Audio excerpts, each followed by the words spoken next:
Good morning, everybody. It is Monday, July 8th, 2024. This is a workshop meeting of the Commissioners of City of Rehoboth Beach. We are live in the City Hall Commissioners Room, second floor. Thank you for being here. I'd like to call this meeting to order at exactly 9 o'clock a.m. Would you please rise and join me in the Pledge of Allegiance? I pledge allegiance to the flag of the United States of America and to the republic for which it stands, one nation, under God, indivisible, with liberty and justice for all.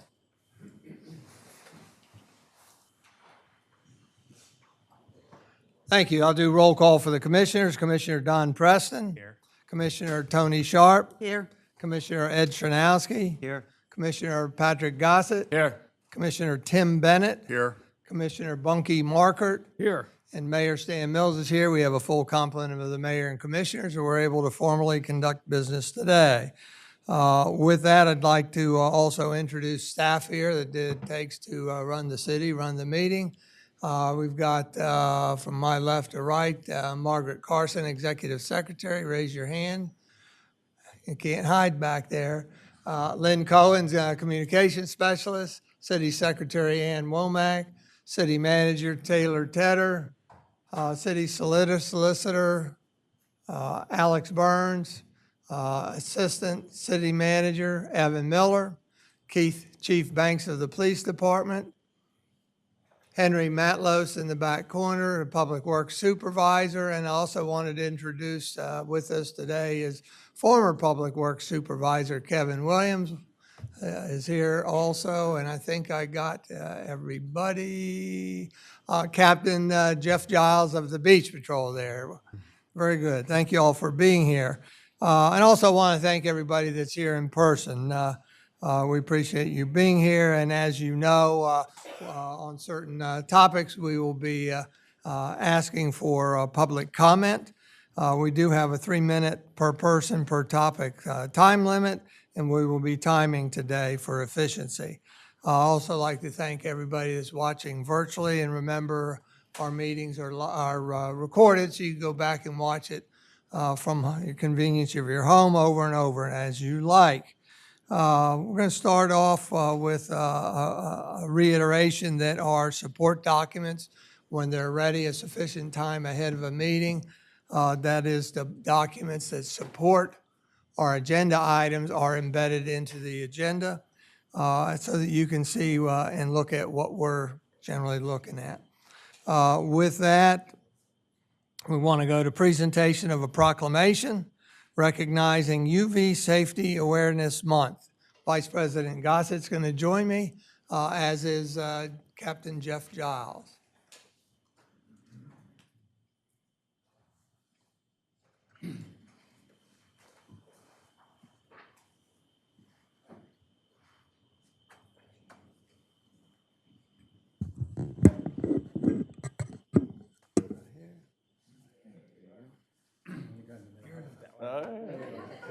Dan's here.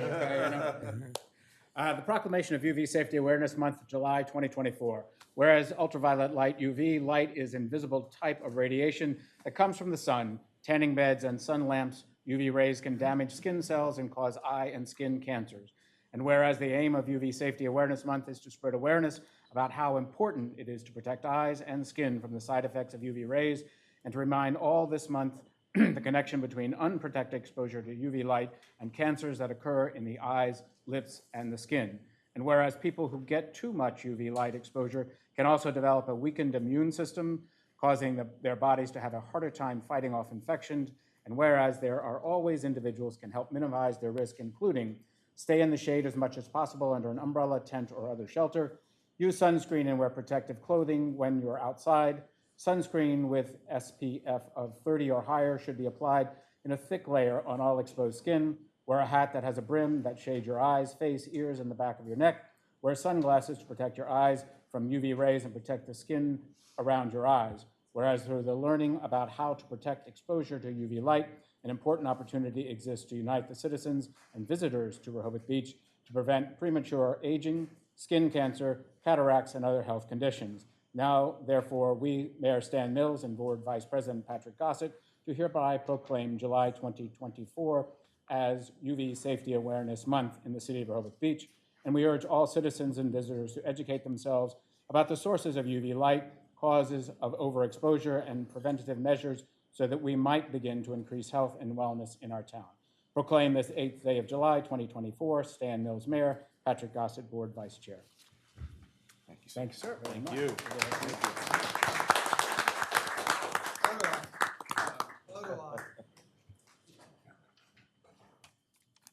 Thank you. Thank you. Appreciate it.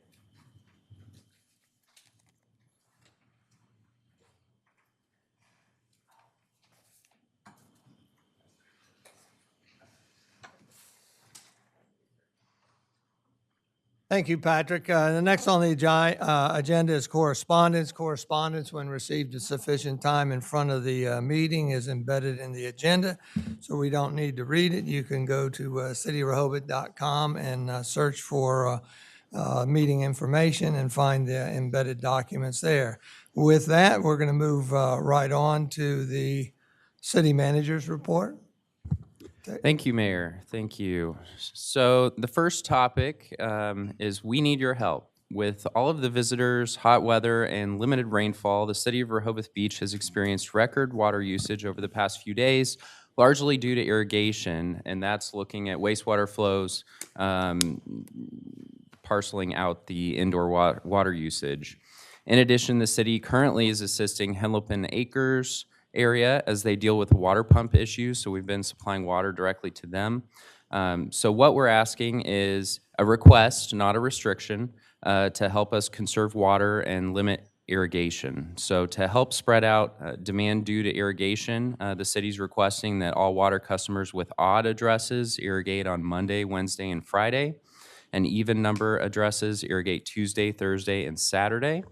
Our Public Works Director is here to answer any questions that you may have about this specific issue. But I'll go ahead and pause here if there are any questions on this. I just have one. You mentioned the Henlopen pump. Mm-hmm.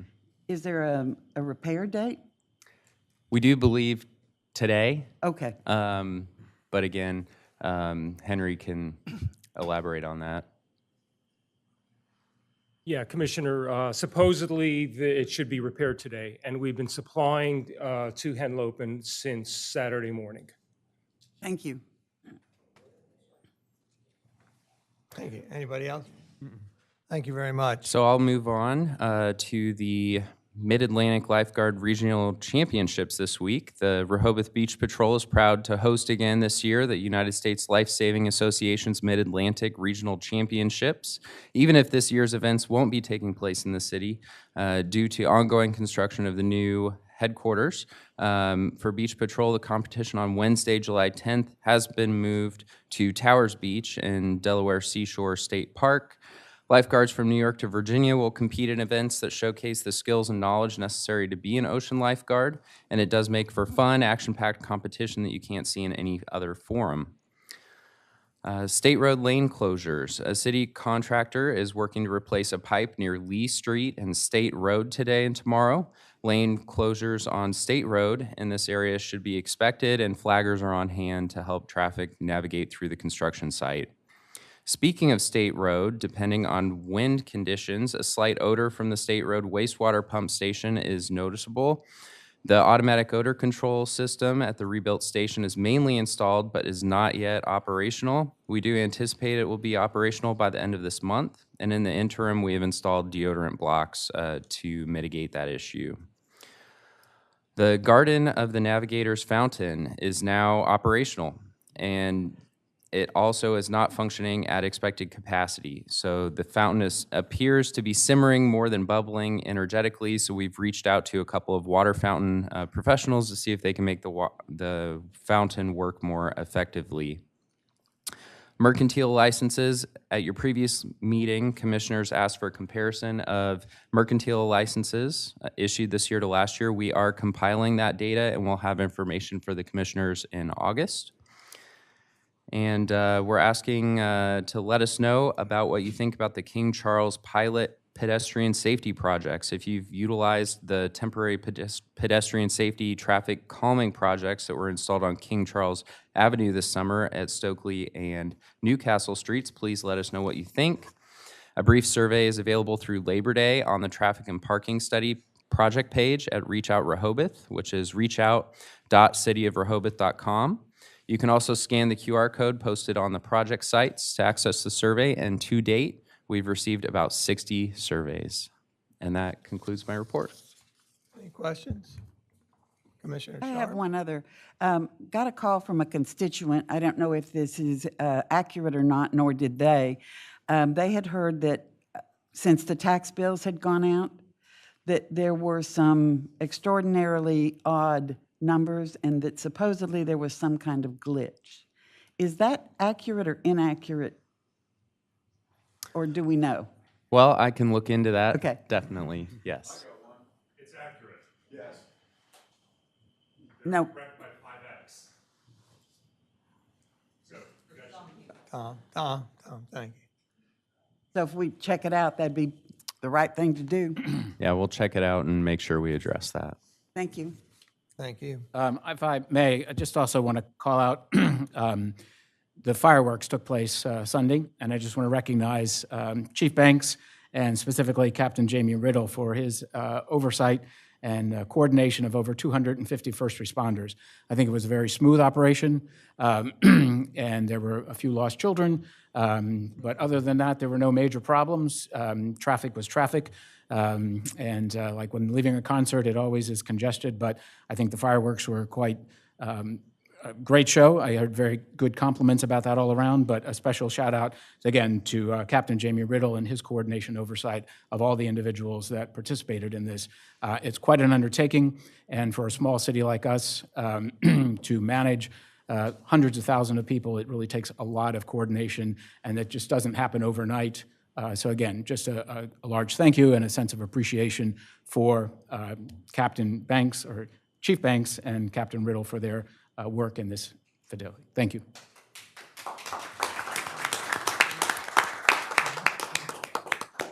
Thank you. With that, we'll move on to the next item of business, which is the city solicitor's report. Alex Byrne.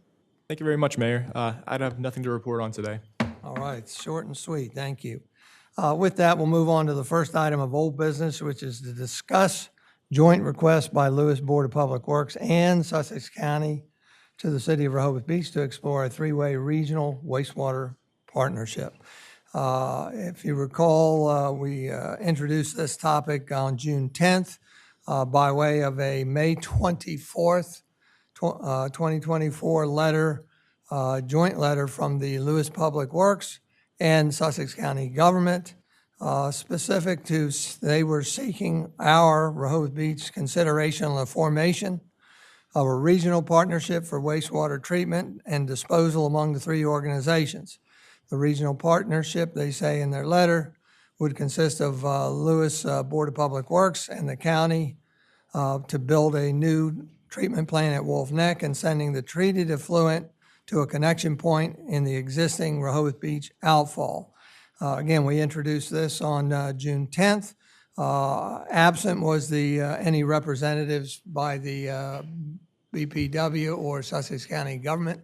That was done on purpose by my choice so that we, the commissioners and the public, would focus solely on the content of the letter. If you recall, the conclusion in their letter that they are seeking to open a dialogue with the City of Rehoboth Beach commissioners to explore a potential partnership. Out of that meeting, there was a consensus among the Board of Commissioners to conclude that, yes, we want to move forward and explore this situation. City of Rehoboth did, for that June 10th meeting, create an agenda item report. That's a fancy name for staff report, support document, which is embedded in the June 10th agenda for you to look at. So that's how we got to where we're at today.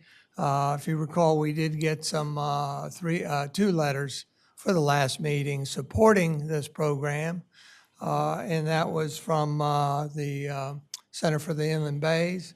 It was from a resident, Pat Caluzzi, former commissioner.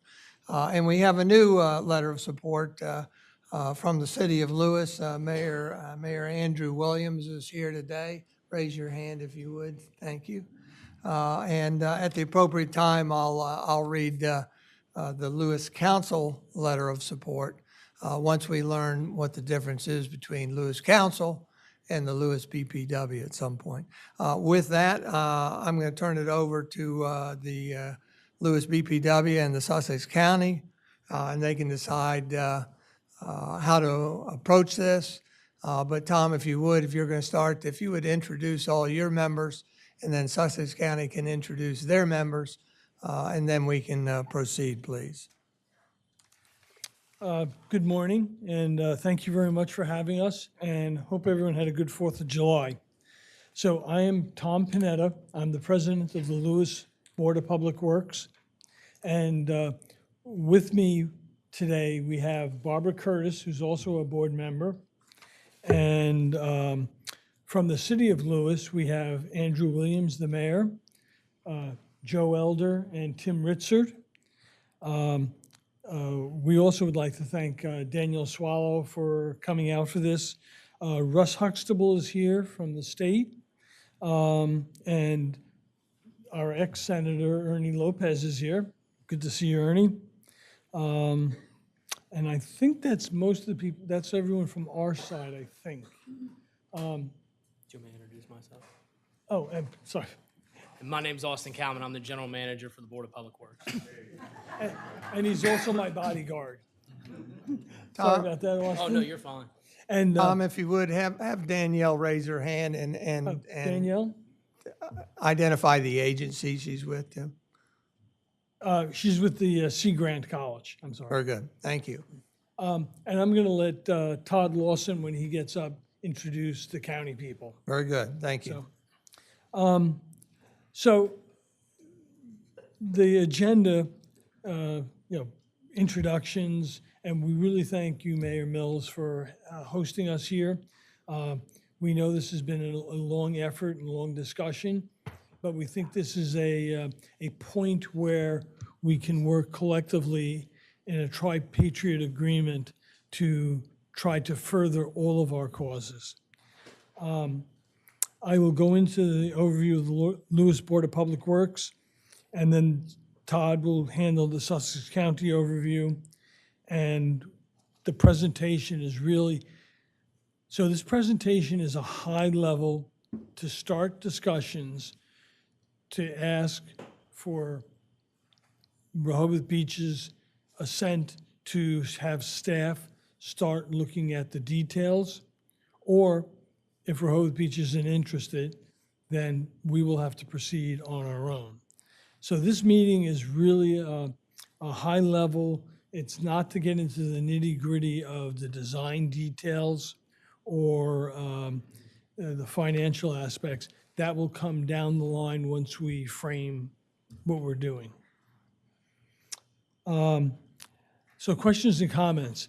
Anytime during the presentations, either from the Lewes Board of Public Works or the county, we encourage anyone from council who has questions to interject them.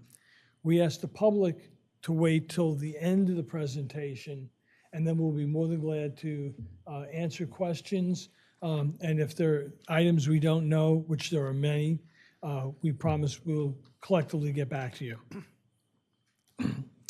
And anything else, Austin? That's it. So, the Lewes Board of Public Works was formed in 1901. We are a separately chartered organization, meaning that the state government has authorized the Board of Public Works, the Lewes Board of Public Works, to present to provide for utility services. And there's some ancillary ones. But basically, we're in the water, sewer, stormwater, and electric market. And we provide about 3,500 residents with those four services. The majority of them are inside the city of Lewes. but we do have a portion, I'm sorry. We do have a portion that is outside the city in the county that are in our service territory. And they only receive water and sewer service outside of the city limits. Right. We have 5 members on our board. So besides Barbara Curtis, who's vice president, we have 3 other members with very varied background. Preston Lee designed wastewater treatment plants for his career. We have Richard Nichols, who's on the finance side. And then, what did we have? You got Barbara, Barbara? EP background, yourself, and Bob Heffernan. Bob Heffernan is the newest member. So Bob comes to us from the Planning Commission and has a great deal of knowledge on sea level rise and climate change. So then to the next slide. Currently, our wastewater treatment plant, I think as everyone is probably aware, sits in a floodplain. It's right when you go across the canal out of Lewes. To the right, sits between the canal and less than 2 miles from the ocean. So it is susceptible to several natural issues. One of the ones is just natural sea level rise. And we had set up a committee to look at sea level rise relative to the Board of Public Works and determine that going forward. We haven't acted on it as a board yet, but the recommendation is that we build all of our critical assets to 11.6 feet above sea level. And that will cover the expected sea level rise for the next 50 years. It, however, does not protect against hurricanes and nor'easters, which are our major events.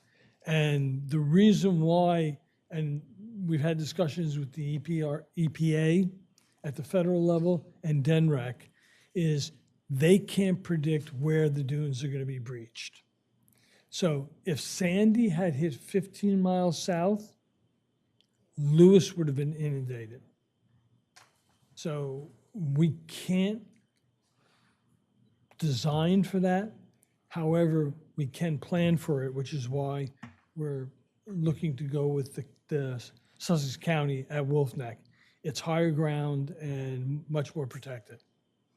The design capacity of our plant is 1.5 million gallons a day. And we have summer peak just like you do. And in the wintertime, we accept more flow from the county because their irrigation systems, crops aren't growing, so they can't irrigate as much. So it's a mutually beneficial where the county is paying us to treat their water, their sewage, and we're using unused capacity of our plant.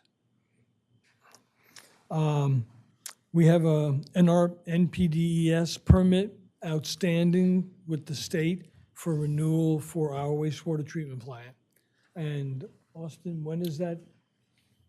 It was submitted a year ago. The process, it's lengthy. Make sure you share that microphone if you would. Yeah, so we have a NPDES permit, much like City of Rehoboth.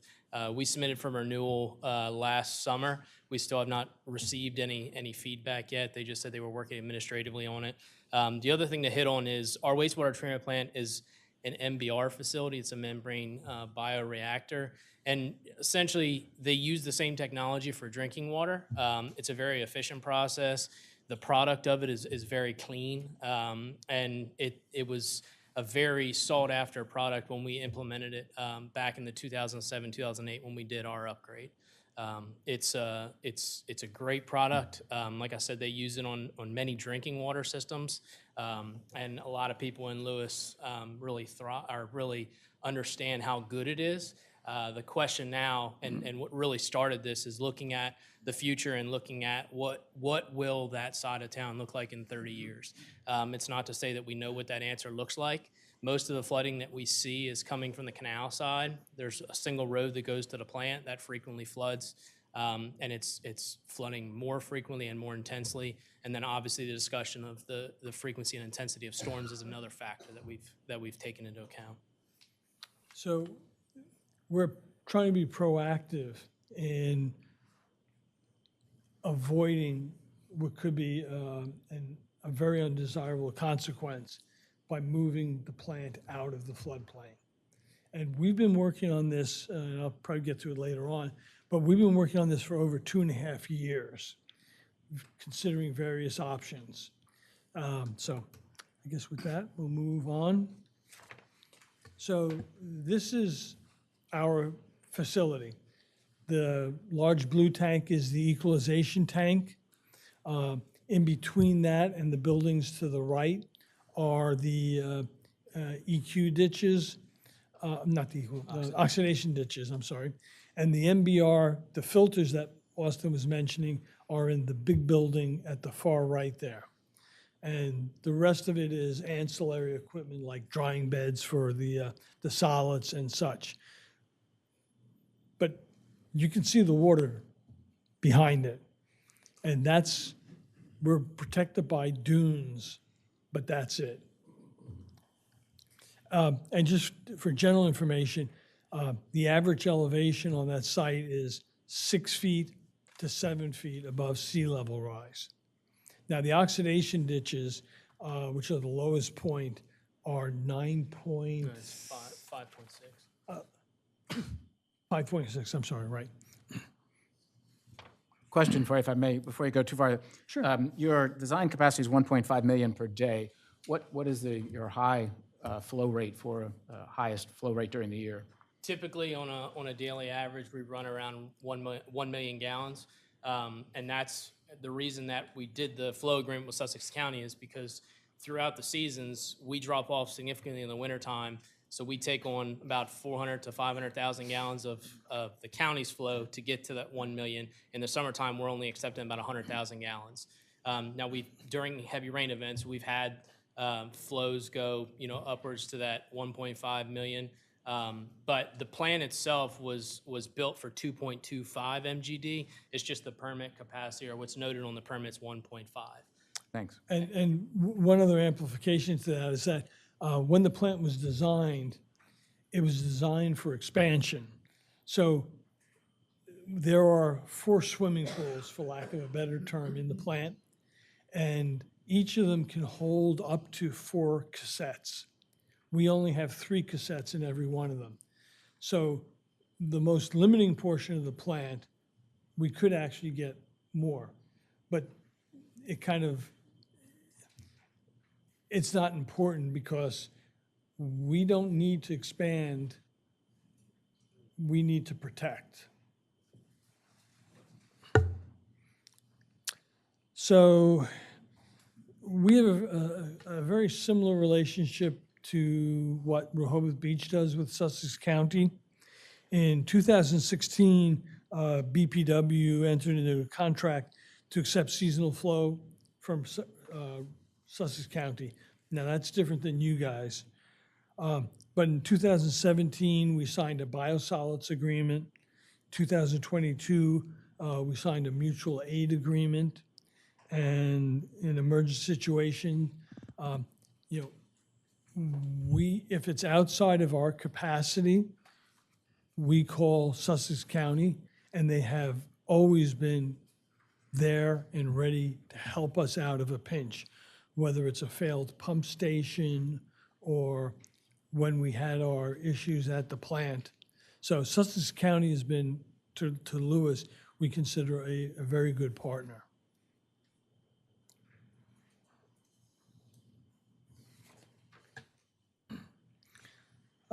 We talked about how, we've been looking at this process for a long time. In 2021, we retained GHD Engineering to look at our options for how to either harden the plant, move the plant, or combine with the county. And they put out a extensive study for us, and that was the Phase 1 study. So the first two options we considered was, and I'll admit to it, I originally was behind hardening the plant, building seawalls and keeping the plant in place. It became very obvious to me after the GHD report and seeing the coastal events that hardening the plant is not really a cost-effective option for us. So the second one was build our own facility outright in the county, because Lewes, we don't have much land left. So we looked at that. That was an expensive option, and we still had the effluent to deal with. We'd either have to go to spray irrigation or pump back to the canal, to our existing outfall, which would not get it out of the canal, or third, put in our own ocean outfall, which was very expensive. That option for the outfall was not feasible. So we put the two other options on hold, and we went full in with discussions with the county to look at what a bi-patriot agreement would look like and what the technologies would be and such. The BPW established a subcommittee to look at alternative treatment technologies, and Barbara Curtis led the effort on that effort. And it was looking at newer technologies that have a smaller footprint and would be able to treat to our existing permit levels. And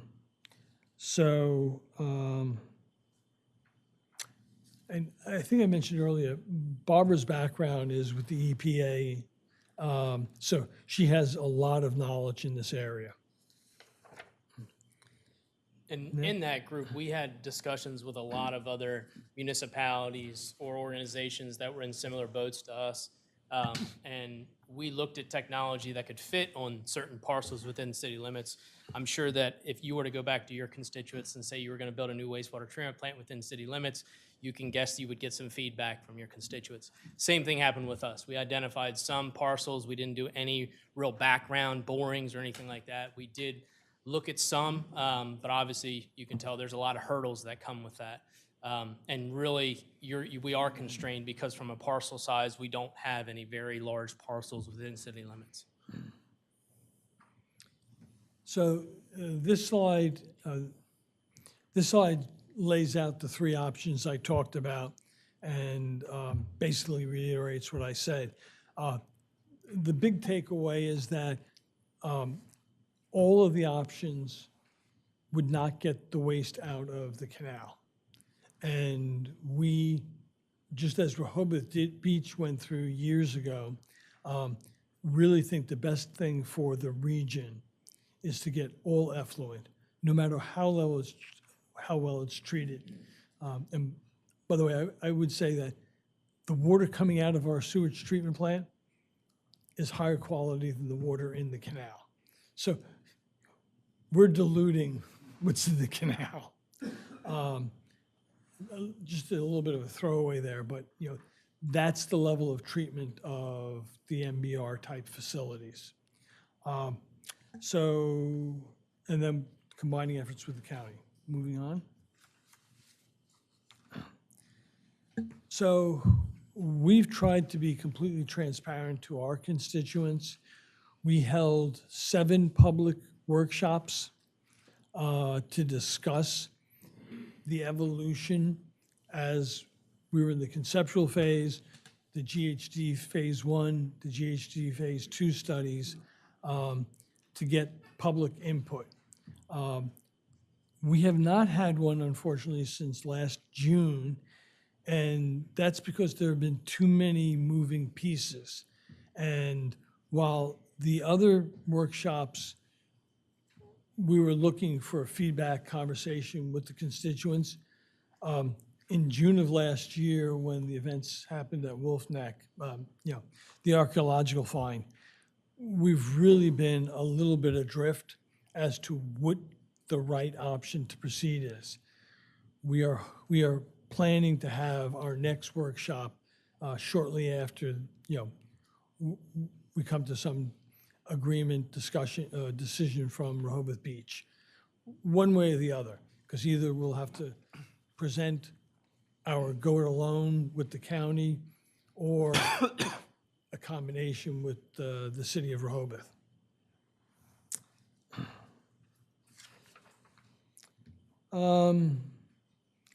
So this is just a summary of what we've discussed. We narrowed down the options based upon cost, scope, public opinion, and probabilities of events, storm events. The discovery of artifacts at Wolf Neck put a major hiccup into our plans. And just for, your information and the general public's, we had planned on doing a constructed wetlands at the Wolf Neck, which basically is a nutrient removal where the outfall would go to a constructed, wetland area, which would absorb the nitrogen and the phosphorus before it went back to the canal.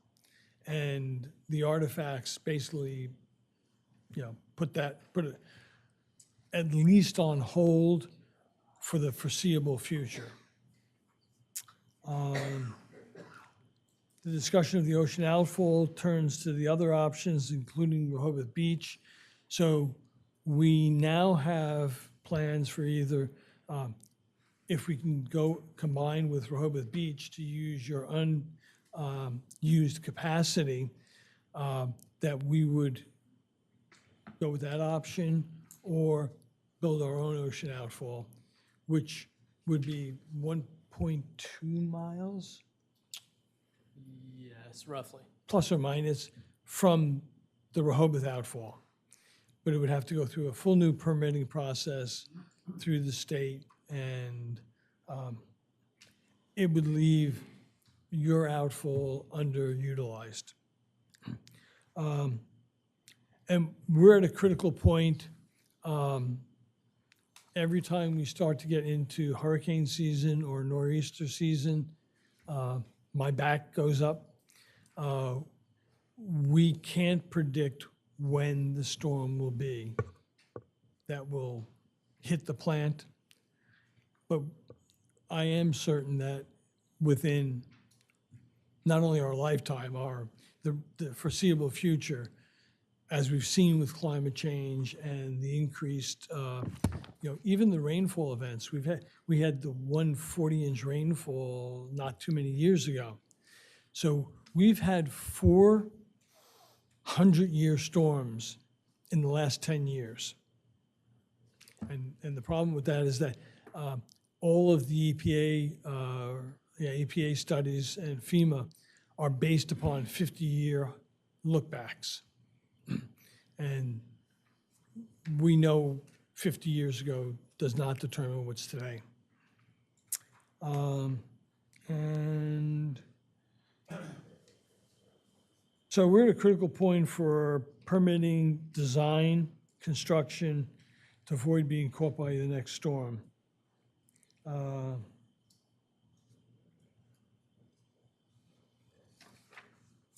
at that point, the questions, otherwise I'm going to turn it over to Todd, and we'll be more than glad to answer questions now or after the county presents. Tom, did I hear right? You stumbled on the distance from a proposed new outfall to our outfall? Well, it's 1.2, 1.3 It's miles. 1.2, correct? Yeah, I just, That's what's in your letter. Yeah. I just wanted to clarify. Commissioners have any questions? We might come, go ahead. Question on the Wolf Neck expansion, the constructed wetlands area, who really makes the final decision on that? Is that if that's off the table or not? Is that, well, that's, and I think it's best to let Todd talk to that, but that is all state leased land. Right. So it's really the state that's in control. Thank you. Anybody else? We may come back to you, Tom. Thank you very much. Thank you very much for your time. Thank you. Todd, if you'll introduce your crew there, we appreciate it. And just remember, if you've got more than one up there, share the microphone so everybody can hear.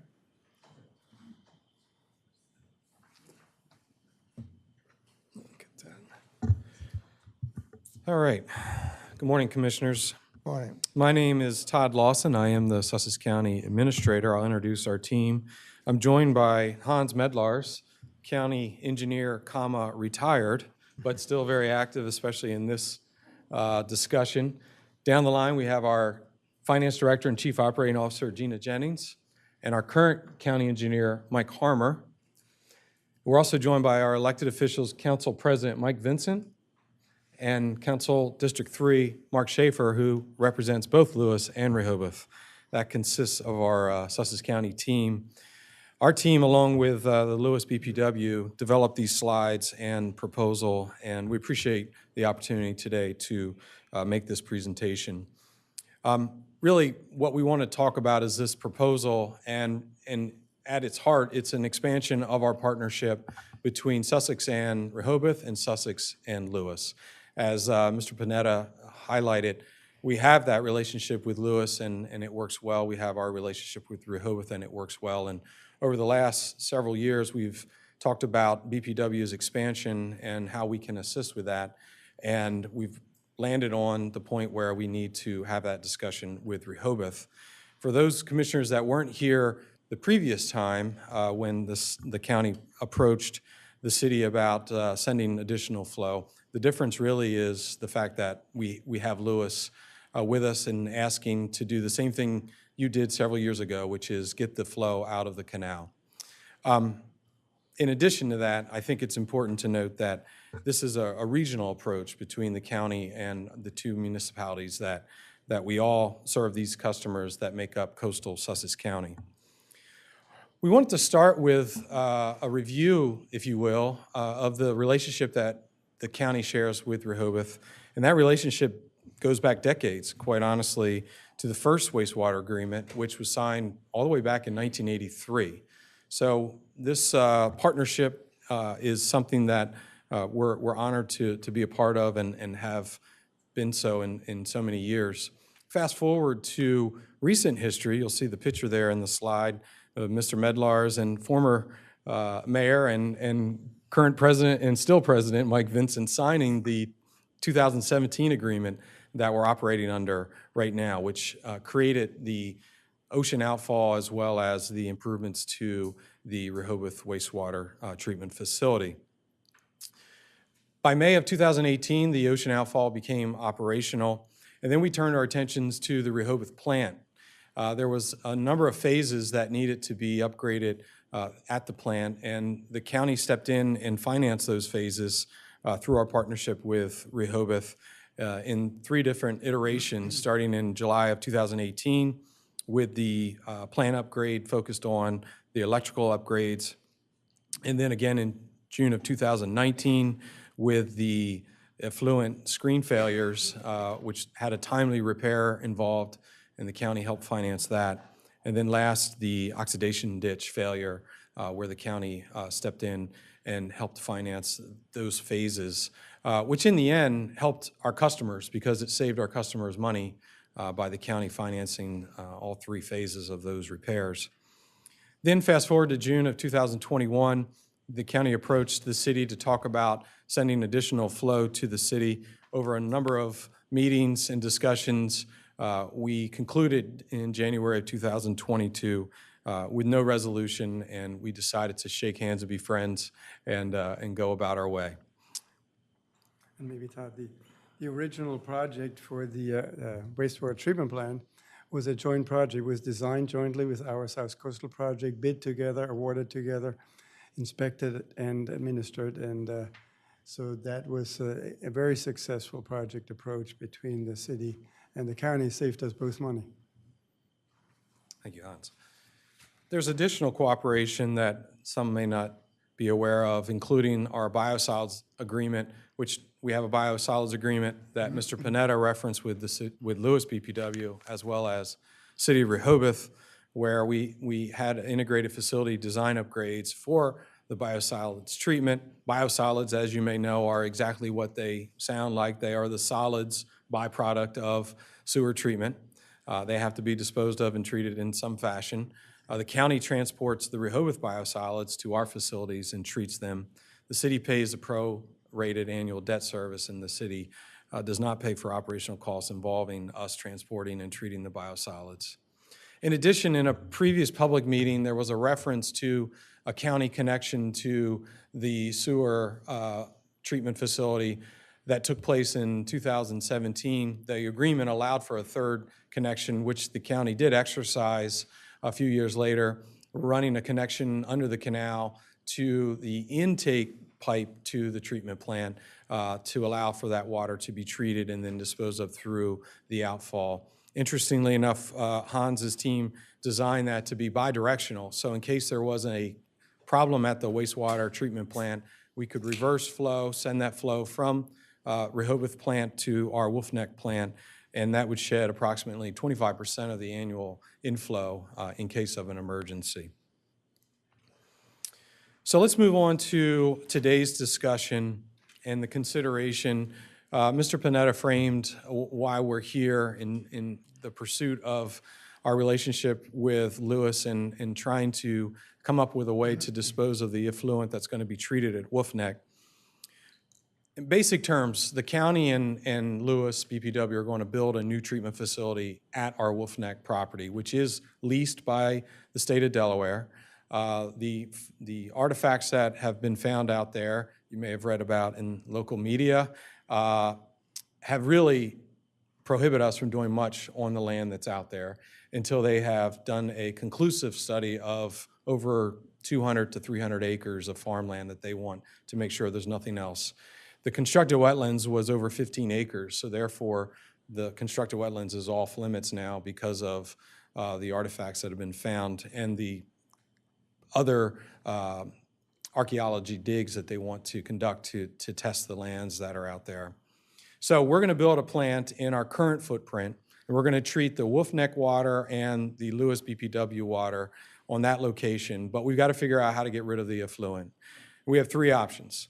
We're going to take that treated effluent back to Lewes and use their current outfall to dispose of the water in the canal. The second option we're considering that Mr. Panetta referenced is building a second ocean outfall from the Wolf Neck property, running that under the canal, under Gordon's Pond, and out to the Atlantic Ocean.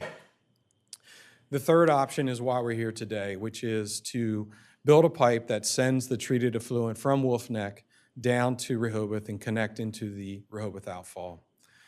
I've created a conceptual, actually GHD created a conceptual here, I'll blow that up, to show you this was conceptually designed, showing where the ocean outfall from the Wolf Neck property could be installed and constructed. And Mr. Medlars is going to comment on the constructability, if that's a term. I mean, because there's always a question, can that really be built? So we had to do a number of geotechnical explorations. You know, these were 60, 70-foot deep borings throughout that path. And we have now certainty that this can be built. It can be constructed in a two-phase approach. There would be, with no drilling out at the beach, it would be drilling out at the ocean. And so we believe that allowed us to not only say that it can be built, but also it can be priced and can be estimated. Thank you. However, our preferred option out of the three is to come to Rehoboth, and that's why we're here today. I wanted to talk about the current ocean outfall. For those that don't know, the outfall was approved in 2017 by DENREC and other state federal agencies and became operational in May of 2018. It's located approximately 6,000 linear feet from Rehoboth Beach at a depth of approximately 40 feet. The entire outfall project cost was $38.5 million. Rehoboth paid 58% of that, and Sussex paid 42%. And I'm sure you know that the Rehoboth treatment plant and the ocean outfall serve not only Rehoboth and county customers, but also the town of Dewey, Henlopen Acres, North Shores, and all surrounding coastal communities outside of Rehoboth city limits that make up the Forgotten Mile and points west along Route 1. We included some statements there in the footnotes related to the approval of the DENREC permit and the Secretary's order that allowed for this to proceed. And the record of decision on the final environmental impact statement concluded that the ocean outfall will not adversely affect human health, the environment, marine species, beach tourism, or cultural resources. The order goes on to say that the ocean outfall's proposed alignment and length will protect water quality, natural resources, and public health. That's from the DENREC order. I'm going to let Mr. Medlars speak about capacity. That's always a question about the ability for the outfall to provide additional capacity. And we have talked about that slide several times, so I'd like to come back to the current wastewater treatment plant in Rehoboth has a nominal capacity with the permit is based on, the load-based permit is set on 3.4. When you look at the outfall capacity, always look at the peak. You want to have at least a 2+ peak. And then when you look at the pipe capacity, and that's a 24-inch nominal pipe throughout, when you look at that, the capacity can be measured in feet per second. So a conservative assumption, which we presented in this chamber before, was based on 7 feet per second. And the equalized, because we are coming from a lagoon system, the equalized request, which would be between both entities, and that's for our entire system, because we will have to abandon our spray system in the future if artifacts are further confirmed. Then, and that leaves us with a remaining capacity of 2.2 once you take our request off that. So there's still capacity left, and if you look at the 10-state standards, that's the standards Delaware wastewater systems and water systems are designed to.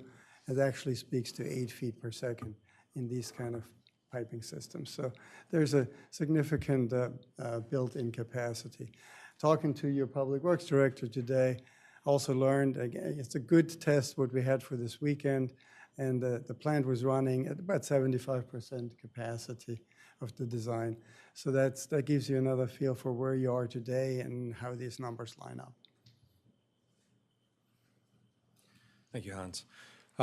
Again, a footnote reference there. This is information that's contained in a GHG report that was used right here in this chambers, presenting their wastewater treatment plant, capital improvement plan for Rehoboth Beach commissioners. So I referenced the proposal we are seeking for your consideration today. As I stated before, Lewes BPW is going to send their flow to Wolf Neck at our property, and we will construct a new plant at that footprint and treat the water and then send that treated water to Rehoboth. The path conceptually is shown here, which I'll blow up on the next slide. The path shows from the Wolf Neck property south to Rehoboth along state property and next to or near the bike trail until you get to West Rehoboth, kind of zigzags through Rehoboth and crosses Route 1 and gets to the canal near the Route 1 bridge that you're familiar with. It does not cross Route 1. I'm sorry, it crosses the canal near Route 1, yes. Thank you. Again, conceptually, which I'll show this in a larger slide in a minute. We're hoping to send 5 million gallons per day of treated effluent to the Rehoboth outfall, again, highlighted in the previous slide for capacity. And Lewes BPW and Sussex County will pay Rehoboth for the connection to the outfall. Here's a better picture of the potential connection point under the canal.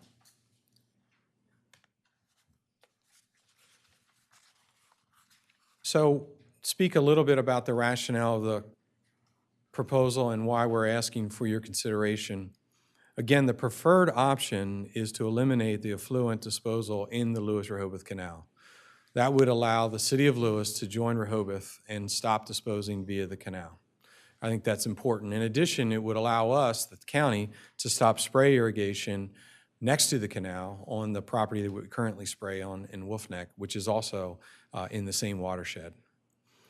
Building an additional ocean outfall, which is one of the considerations we highlighted, has numerous obstacles, which you can understand, including time, cost, public opinion, and the state appears unwilling to allow a second outfall. We've had preliminary discussions with DENREC officials, and they are very hesitant about any consideration of a second outfall when there is a viable outfall next to one that would be constructed. Building a second outfall next to an existing outfall doesn't make good environmental or financial sense. I'll quote something we said before: the Rehoboth outfall will serve the needs of its customers for the next 50-plus years while only using 33% of its average daily hydraulic design capacity. We did create a conceptual to show the comparisons. So on the top, there is a map that was designed by GHD, which we referenced a minute ago. This has been conceptually designed. It's been studied to see if we can bore the pipes through that area. We can. So we have a fairly decent idea of where this would be located. And of course, we know exactly where the ocean outfall is in Rehoboth today, which is the bottom diagram. Quick Google map, it's approximately 1.13, 1.2 miles apart. And you can see the angles of the pipes. They actually get closer as they go further out. So that shows you we would literally be building a second outfall next to an existing outfall. So to wrap this up, we wanted to make this presentation to share with you the work that's been done between Lewes BPW and Sussex County over the last several months, if not years. We've landed at a point where we have three options to dispose of our treated wastewater. Our preferred option is to come to Rehoboth and make that connection to the outfall and pay the city to make that connection. Our next steps would be to request the commissioners to consider this proposal and allow for further conversation to go forward, and we could begin to discuss specific terms of this arrangement. I think that covers it, unless Mr. Medlars has anything. We're free to answer any questions. Thank you, Todd. I want to reiterate the language up here that what your ask is and the BPW's ask is today is to continue to explore this partnership and move forward with the conversation by meeting again. So you're not looking for a yes or no. This is not a yes or no answer today. I'm frankly not in any real rush to make a decision until the commissioners up here and our public have a better understanding of this, have had some time to think about it a little further. And that's why I'm anxious to see if the commissioners have any comments or questions before we move to the public. I had one. I was fortunate, and I'll just share this, that I was fortunate enough to visit our treatment plant this past week, something I've been wanting to do for a long time, and I had my lucky day. But the thing I'm trying to establish here, just in my mind, and if you could help me with this, the idea of, I mean, when you mentioned the sort of the design capacity of what I'm calling our outfall, I guess our with the county's outfall, in terms of the I understand that it's all built on capacity of flow and the treated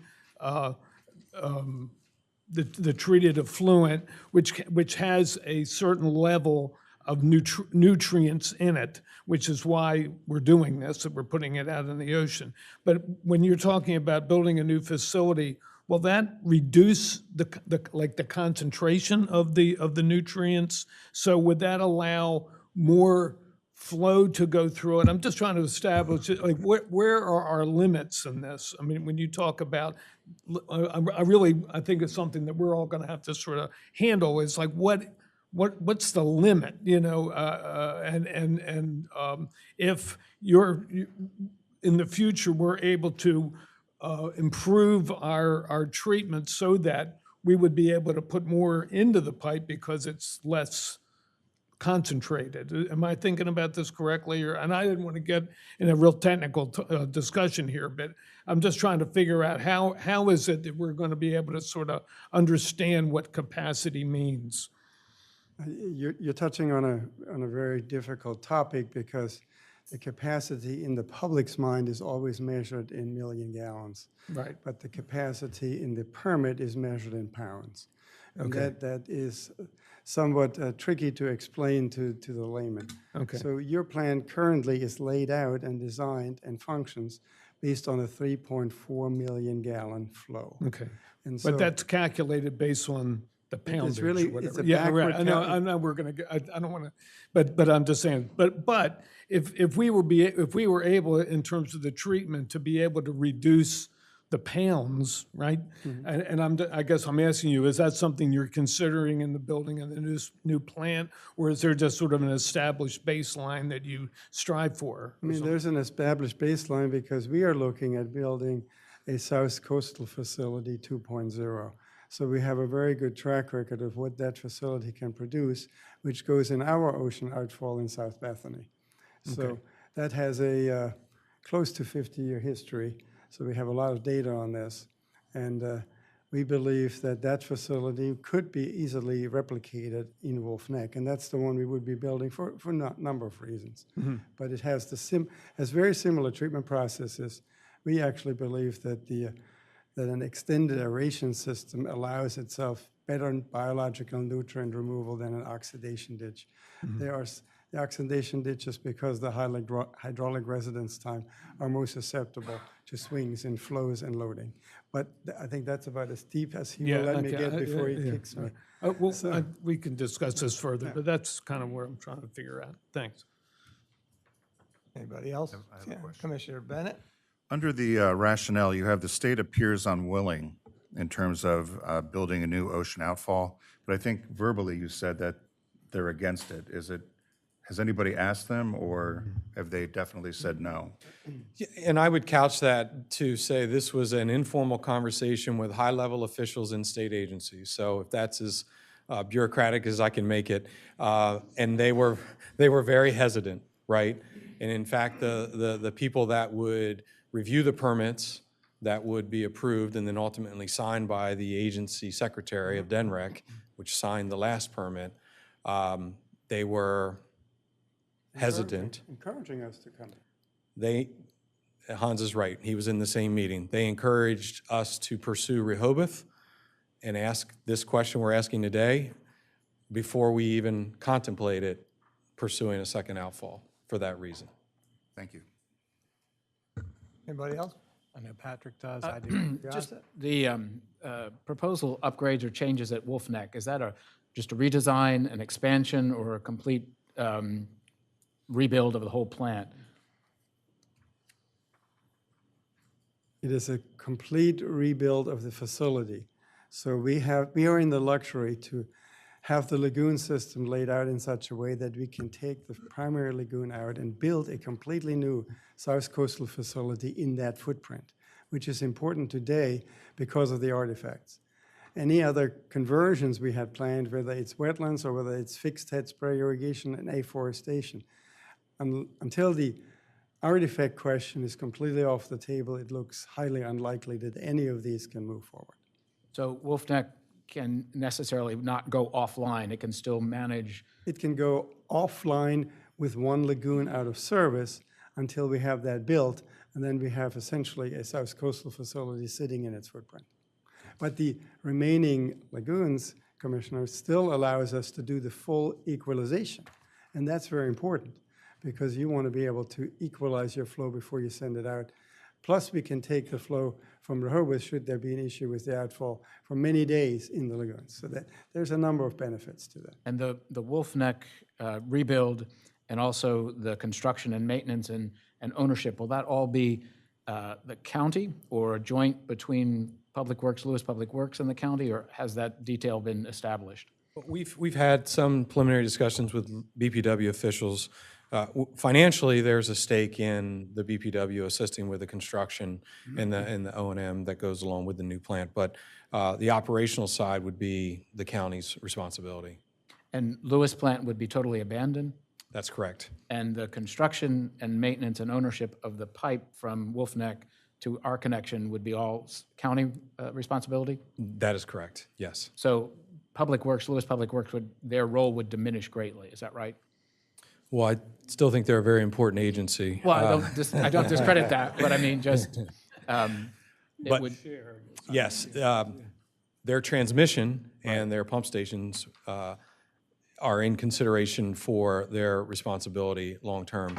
We've discussed perhaps that as well, if we needed to help each other, but the terms would be that the county controls the Wolf Neck plant and then the pipe that would connect to Rehoboth. and the current capacity, or customer base for Lewes, you mentioned is like 3,500. What is the current customer base that Wolf Neck manages for the county? Yeah, it's very similar. I mean, like, it's probably in the 5,000 customers, I would say. And do you have any guesstimate, crystal ball of growth in the next 5, 10, 20 years for that number of customers Customers on our wastewater or customers in the area? that Wolf Neck would treat? Wolf Neck's service territory is very limited today. So it's really, what you see, the most growth happens not on our sewer base, it happens on other sewer bases. When we're looking at this long-term, we're looking at the viability of spray irrigation long-term. That's really what it is. Right. And, Which and is you- not. And you and I have had this discussion before. I'm not a great believer that it's viable 50 years from now. Right. Yeah. Thank you very much.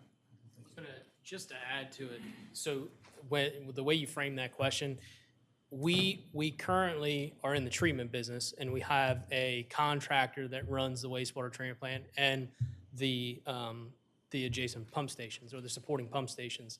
Under this scenario, the way that it's laid out is we would essentially be out of the treatment business, but still maintain the collection system. Would actually increase your responsibility. Correct. Correct. Because then the contract operator would go away, and then the question is, what will we do with the pump stations? Internal staff or further discussion? And the other point I would like to make is that our point of demarcation is on Gills Neck Road. And that's where any flow gets transferred, well, it's one directional. We don't have bidirectional flow with the county, unlike what you have. So, but when the county sends us flow, the demarcation point, the handoff is on Gills Neck Road, and then it becomes our responsibility. And we would wind up reversing that and making that our demarcation point where we owned and operated everything up to there. And then the county would be responsible from there on. And we've also talked about, oversight or, our voice in the wastewater treatment plant. And as Todd and Hans said, it will be their treatment plant, but they've been very open, just like we have our contract operator report to us monthly at our board meetings. We would expect a similar type arrangement so that there was visibility. Thank you. Anybody else? Yeah, I've got a couple. I'm going to try to keep it to yes, no confirmations, I think. So the county paid 42% of our current outfall, but you're also continuing to pay 42% of all ongoing expenses. Is that correct? We actually pay more than 42% of the ongoing expenses because they're based on flow. The outfall payment is based on capacity allocation.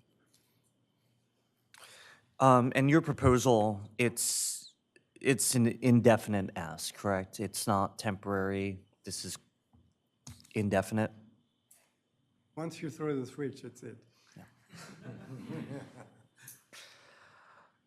If we were to say, I can just interject on that. yeah, And the BPW, since we would be abandoning our plant, we would have to have something that was either in perpetuity or, automatically renewable unless there was cause down the line.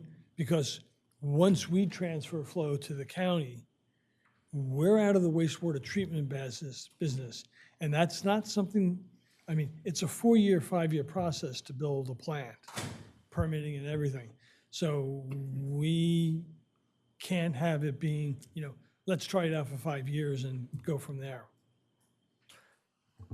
Understood. And am I correct in understanding that you would guarantee that the effluent would be treated at the same levels or better than what we currently expect with our own treatment? Based on our quality data we have from South Coastal, we believe that is a yes. And what mechanism would there be for us to confirm and test on an ongoing basis that is true? It will, and let me answer that question in tongue-in-cheek, because once the facility were to be built, both would have an NPDES permit, and you could compare the raise to the better quality every month. Because both facilities would have to submit the monthly daily monitoring reports. So it becomes, as I said, it's somewhat tongue-in-cheek, but you could see it every month which facility would perform better on that quality. How many reports do you do daily? We do a lot of operational testing every day at South Coastal. So we only have, there's certain numbers you have to report on the monitoring report, but we perform dozens of operational tests for our facility. Now, when you look at the operate, and it's like, obviously it's somewhat from a geeky standpoint, now that we have influent flow meters on both facilities actually can operate better when it comes to a control loop for the oxidation, because that would really controls how well you perform your facility. So this is now, it really comes down to what is better for biological nutrient removal. Is it an oxidation ditch or is it an extended aeration system? So these are the questions, and maybe 10 years into this, we can publish a paper and say this one is definitely the better process to use or the other. And if we were to say yes and come to an agreement, what's the timeline for you to connect? Meaning, how fast can we connect from Wolf Neck to Rehoboth? Yeah, what would be the construction timeline on that? We would have to have the plant in the permit. It's years, right? So we've got to get a permit for the new facility, and that new facility's got to be built. And at the same time, the transmission lines have to be installed from Lewes to Wolf Neck and Wolf Neck to Rehoboth. So we're talking a number of years. Okay, thank you. Can I also say, for some questions in previous, we have numerous municipal partners that we currently serve. So the trepidation that PPW has, we've discussed over the last 2 years about hitting the switch and no turning back. We have other towns and cities that we serve today. They hit the switch many years ago, and the county's serving them at our facilities, and we've not looked back. Thank you. Anybody else? Yes. Colin, Commissioner Preston? Todd, what are your expectations for the timeline for these discussions? Well, you have a very big decision as a city in the next couple months that will determine the makeup of this commission. So we know for sure that nothing will happen before then. So I'm thinking fall to the end of the year, if you agree today to keep those conversations going, that we would have those conversations in that time frame. Certainly not an agreement signed and sealed by the end of the year, but just the terms of what this arrangement would look like, right? There's a couple of questions that we learned from previous discussions and being in front of you that are very important. Treatment of the water, making sure that it stays treated to the level that you're treating today, which I think everyone has touched on already. The financial element of this entire discussion, what is the county willing to pay? And then the timing, how fast or how slow, given the permit climate that we're in right now, could this be constructed and the switch be turned? Okay, thank you. The second question, which you touched on a bit, is at what point in the discussions do you expect to have design and financial pro formas? Because the nitty-gritty of this is actually what really matters. Even though a previous speaker said, this is sort of conceptual, it's actually the only thing that matters is the nitty gritty. Right. You're exactly right. And I think we didn't want to get over our skis, if you will, today and throw Sure. everything out there. We have some conceptual level points that we can share at the right time if you decide to move forward with this discussion. So what do I mean? We have a spectrum of the financial terms that we believe are defendable. We've got a low end and a high end and something in the middle based on the finances that Ms. Jennings has done for us. So we have conceptual construction costs that engineers have done for us. It's ballpark numbers at this point. But I think very quickly we need to have that conversation because I think those are going to be the terms that generate your decision points. Thank you for that. I agree with you. On the financial side, you've heard what Mr. Lawson is saying. The BPW is in exactly the same situation financially. You know, it has to be environmentally sound, but it has to be fiscally responsible. And, you know, increasing our sewer rates by threefold is not on the table.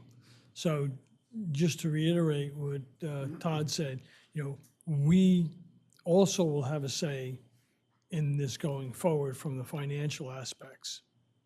And, you know, there's a big push in Lewes, obviously, to get everything out of the canal also.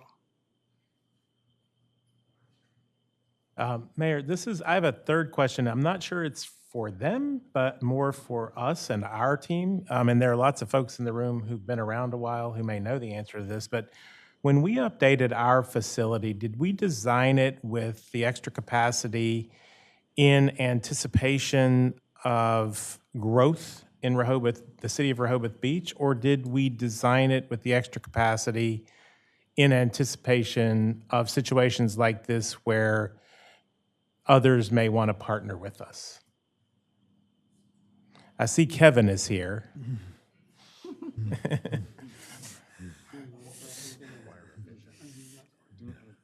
Commissioner, I would just say that was before my time even. Those Oh. decisions about the sizing for that pipe was before Okay, my well, time. maybe the You have former a former mayor mayor knows. here that might know, or even Hans would know. He was involved in those discussions. Sam, do you want to say anything? Respond to him?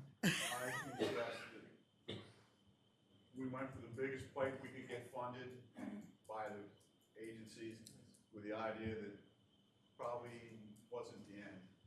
I mean, it wasn't, our needs of it weren't the end all. Got it. Yeah. No, appreciate the honest answer. Thank you. Thank you. Thank you, Sam. It's important. It was cheaper to build it once than twice. Absolutely. Still is.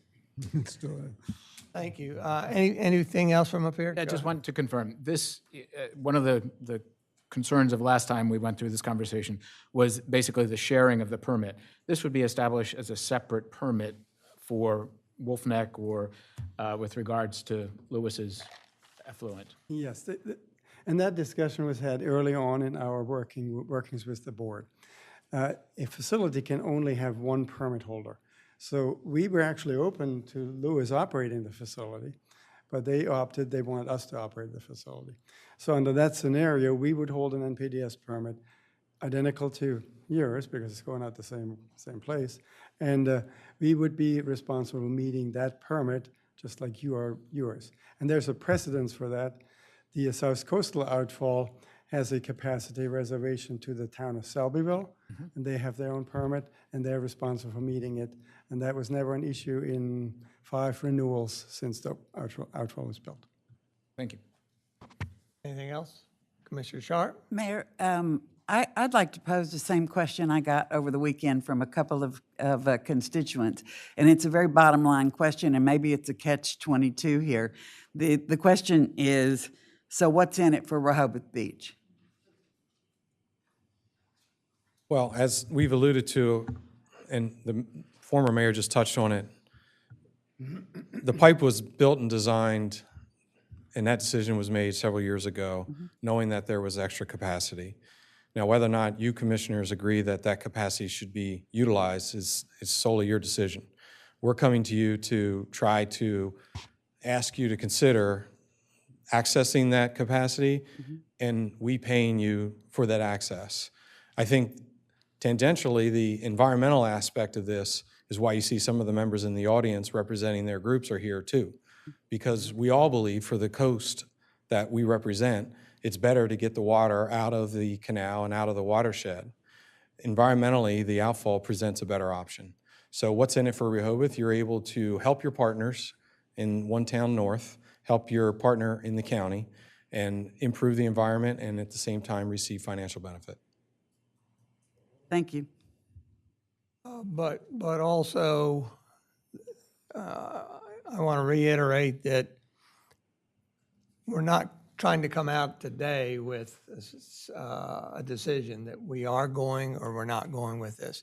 It's whether we want to explore this further. Personally, I would be interested in being a partner in getting the treated effluent out of the canal. But I want to know what are the pros and cons of this. I want to know what are the impacts on our constituents. What are the cautions or protections that we would put in place to protect ourselves. But to do that, I believe we have to investigate further, and that's where that further explore comes out. And during that exploration phase, exactly what you said, Commissioner, and that is we would want to have Evan, because that group would be done by city management and administration, not us. They would help come up with the pricing, what the fee structure is, what the program is, what all the logistics are. And our group would be searching for the answers to what do we get out of it. Right, and that's why I call it a catch-22. Yeah. Because if we don't go forward with the discussions, to me, we don't have a really solid grasp on the answers. Well, that's why I'm interested in seeing the public feedback, but I'm interested probably in going to that next section, exploring, because as you said, we can't have definitive responses until we have that. So, Mayor, I just, one comment. The reason I asked Todd about the timeline and the reason I asked Todd about when in the discussions we would talk about design and financial pro formas is because, yes, I agree with you that the only way we know the answers to these questions is to move forward and have these discussions. However, what I also know is that we're apt to drag things out for a very long time. And for me, I would not want to not see design and financial pro formas early at this table, because it's the only way we're going to be able to make decisions. So that's why I ask these questions, so that we're not sitting here a year from now still talking about this. Certainly, our time horizon is much shorter than 1 year. And BPW's is also. I mean, as I said, we've been working on it for 2.5 years. We have an extremely vulnerable plant. We need to make a decision. So the end of the year for a conceptual, as Mr. Lawson pointed out, is fine. But a year from now is not.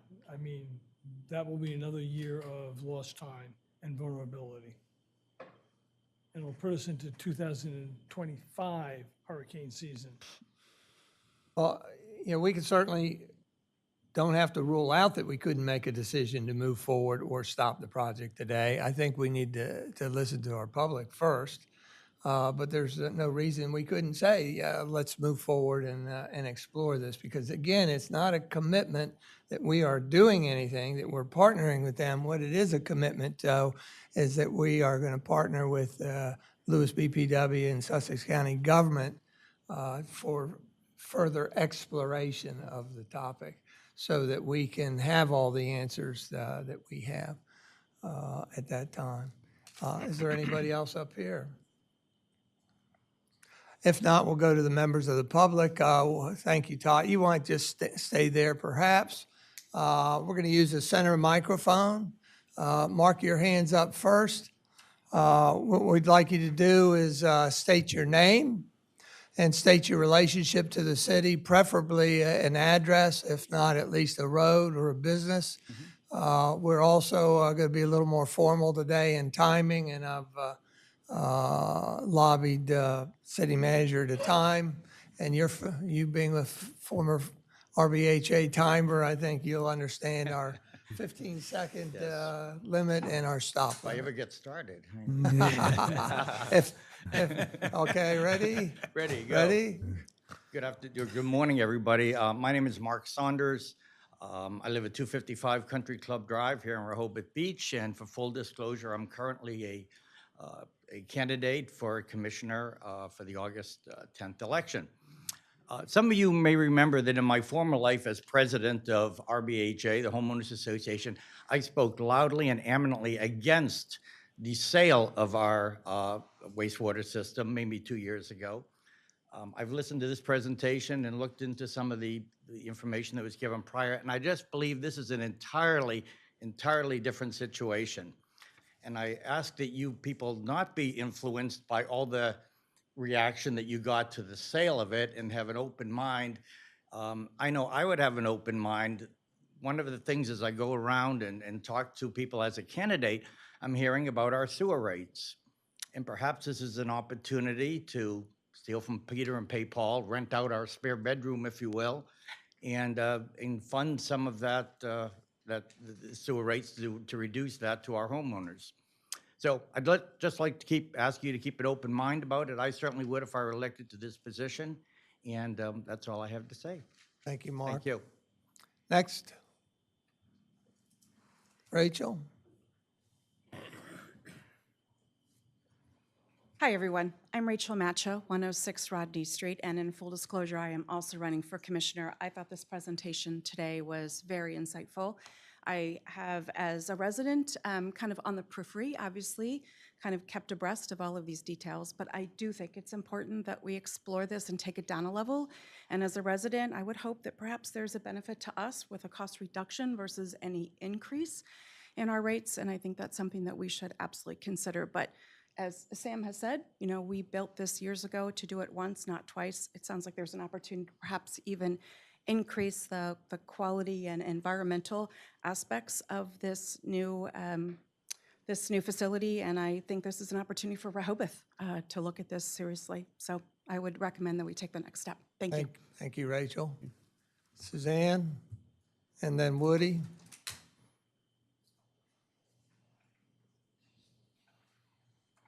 Suzanne Good, 1 Grove Street. As the previous 2 speakers were, I'm one of the candidates for the election on August 10th. I really do like to keep an open mind. I know my past statements might indicate otherwise to some people because I'm concerned about our aiding and abetting some of the unbridled growth to our north with this sort of partnership. However, I'd like to know, maybe one of these engineers, I'm not an engineer, could answer the question whether the water quality in the Lewes-Rehoboth Canal has improved significantly since we got out of the canal, I believe in June of 2018, and our outfall went online. That's one question I have. Commissioner Market alluded to touring the Rehoboth Beach wastewater plant, which I've done as well. And I've toured the South Coastal plant in Frankfurt. And all of these facilities are just expanding, of course, with the population growth rate. In fact, we read in the Cape Gazette just a few days ago that the town of Lewes has annexed an area which recently approved 90 additional townhomes. So I appreciate that the timeline is tight, that an answer probably needs to be provided one way or the other within a year.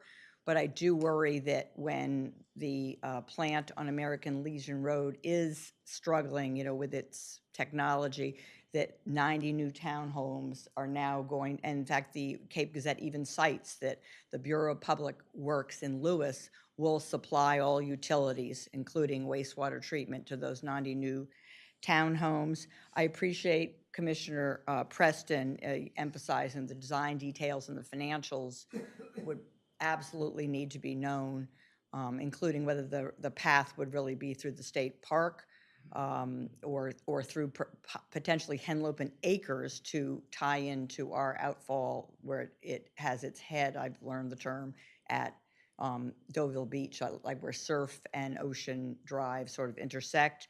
I appreciate, Mayor Mills, you don't want to rush, because often a rush decision can end up being the wrong decision. So I appreciate your due consideration. Thank you very much.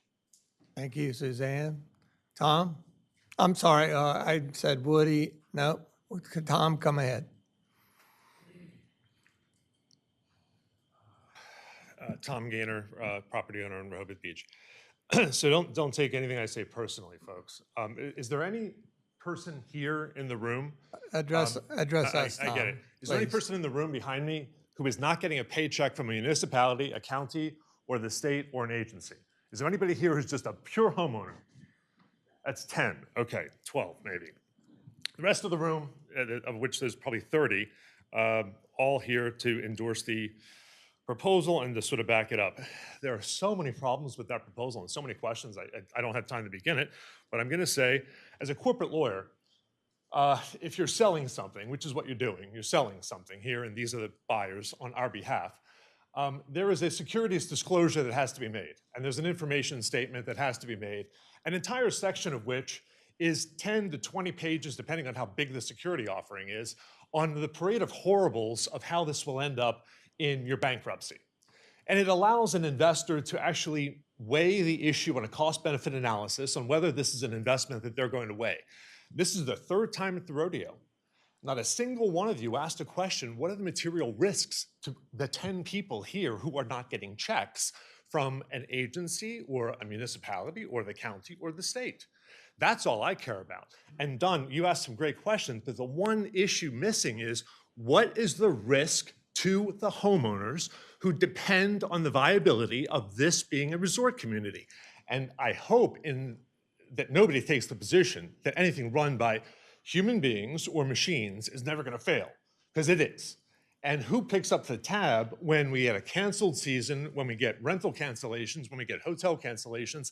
That's the 10 people in the room who aren't getting checks. So there's an awful lot of risk mitigation you guys need to weigh. And more importantly, you tipped your hand by your comments at the beginning of opening it up for questions. You want to see effluent come out of the canal. Shouldn't have said that. Because why is it better to come out of the canal and go into the ocean a mile off of our beach? That doesn't make any sense. So unless you have some material information that we don't, you're jumping the gun, which kind of implies to, again, the 10 who have all the risk that we're going to be carrying, that the fix is in. And I hope that's not the case. So who's going to weigh this on behalf of the city? And I hope it's talented people that have a due diligence list, because if this is the third time at the rodeo, we're asking basic questions that you'd seem that we would have a list to go through in order to weigh this comprehensively. We're not off to a good start. Thank you, Tom. Yes, ma'am. And then Woody, you'll be next on deck. I have to hold on here. Chief? Thank you very much, Mayor Mills, and all the rest of you behind the dais. Your name? My name is Cynthia Broderick. I live at 102 St. Lawrence Street. Thank you, Cynthia. I've seen a dramatic change here today, and this is good. I wasn't going to say anything, and my husband had to go back to the house to finish work. He works at under the dome. But he and I have worked for 47 years on wastewater problems. We have no interest in making any money from anybody here or anywhere in this general location. But we can tell you, you are to be, I appreciate what you're doing. And I appreciate the fact that you have some sensitivity to the city of Lewes. There's some desperation there, obviously, and something has to happen. You have to help them somehow. The county, Sussex County, has another problem, and that's the growth. And I don't like to say I'm against growth, because here I am. I just bought one of your houses. That's growth. But when I read in the newspaper that they have now 9 major complexes that are being built out for 2,200 homes, and you double that with, just double it with the 4,000, that's people, adding to what we got going on. You do have a big problem. Not Rehoboth Beach, but a problem between the three of you. And that is to make this work. But you have two other partners that you're really not talking about, and which, Don, to your, and you, Francis, I haven't met you guys. You have a big, big job, the three of you. One, to get along. Two, to go along, help Lewes, get the county to put their foot down on some stuff there with that growth, because you're not going to be able to satisfy it. You won't be. The federal agencies have to help you. There's a way to get that done. And the state has to help you, and I'm talking financially. You're talking about a major complex coming together that really could do good things and make a difference in the whole area and work together. So I'm all for it, but my God, what you just heard Tom talk about, the risk is great with the money that you're talking about. You're not talking about 1 year operation here. You've got, it's a long-term operation, and it's going to, and you can make, thank you. Thank you, Cynthia. Thank you. Woody, did you want to say something?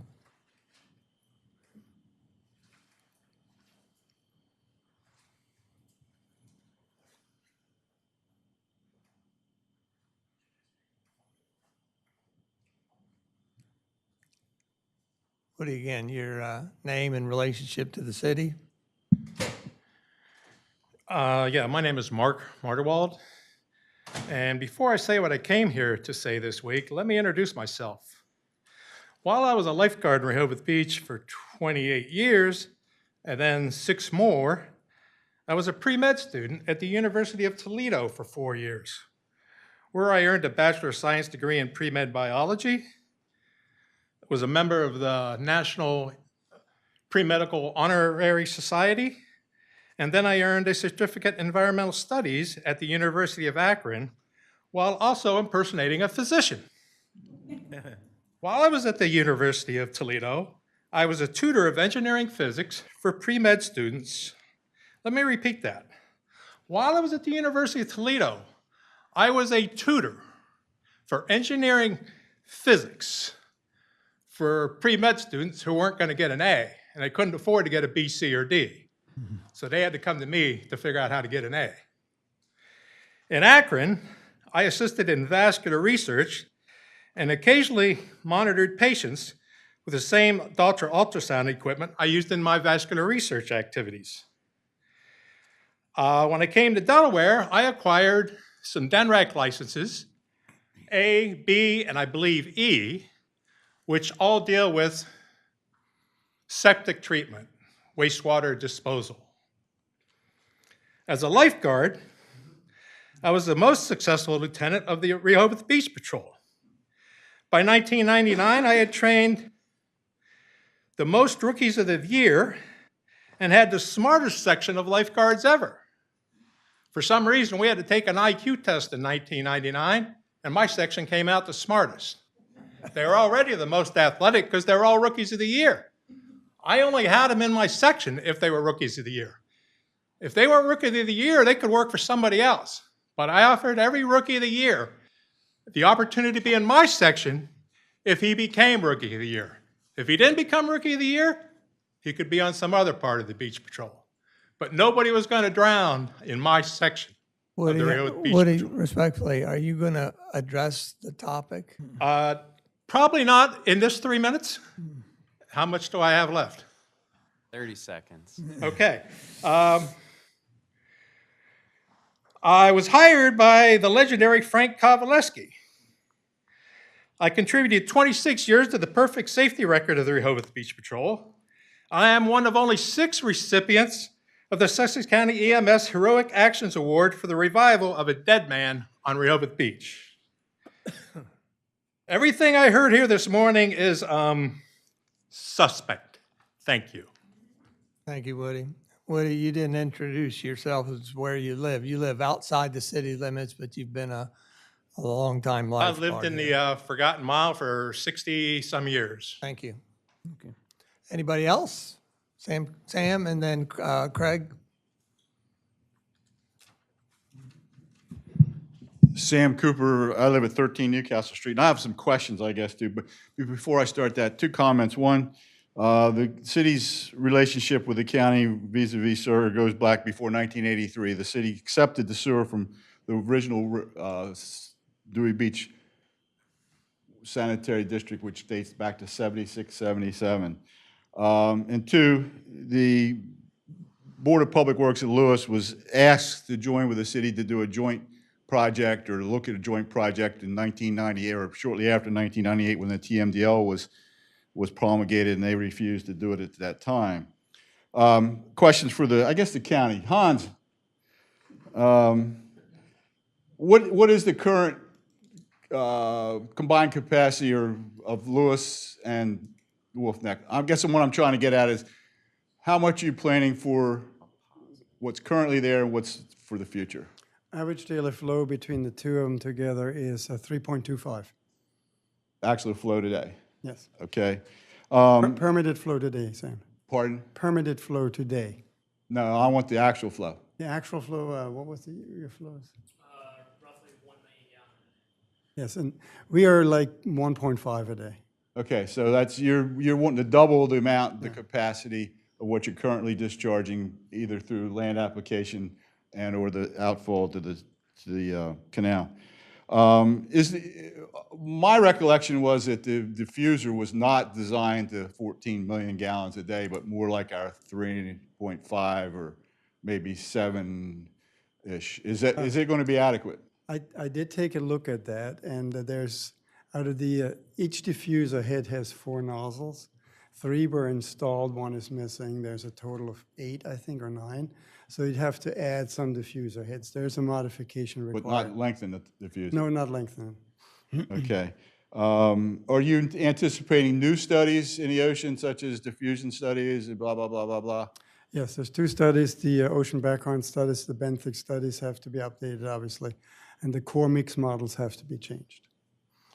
And the artifacts, is the county's, the land that it owns, is it impacted by the artifacts as well? I think no, the land we own is not. There are no artifacts, or you don't know yet? The state has not asked to dig on county land. That's the best I can conclude, that we are not in the target area. Okay. I guess I'd have 2 comments, and one is that if you're looking at doing this, there are costs. I mean, you cited $38.5 billion, and I believe that, but there were costs, over the years when we developed this that aren't rolled into that were absorbed by the city all along. So the real cost is more than the final contract numbers. And the one real problem I have, I guess, is that I think it's very unfortunate GHD was representing all 3 entities here. I think the city hired GHD's predecessor first, Stearns and Wheeler. But when you get to the financial ends of it, I think they're fine for the technical. But if you're going to entertain this, the City of Rehoboth Beach needs someone else at the table looking at the financials, because I don't have any disregard for GHD, but they cannot serve 3 masters at one time. Thank you, Sam. Craig. Thank you. Craig Thier, 102 Laurel Street, also a candidate. I feel that you don't have all the information, so I feel you do need to move to the next step to make sure you have all the information before you can make a decision. Sam brought up, I think, one of my big questions, which is I've heard a lot of different numbers related to capacity. I've heard everything from 10 million to 14.2 million today. Today's the first time I've heard 14.2 million, that being the highest number I've heard.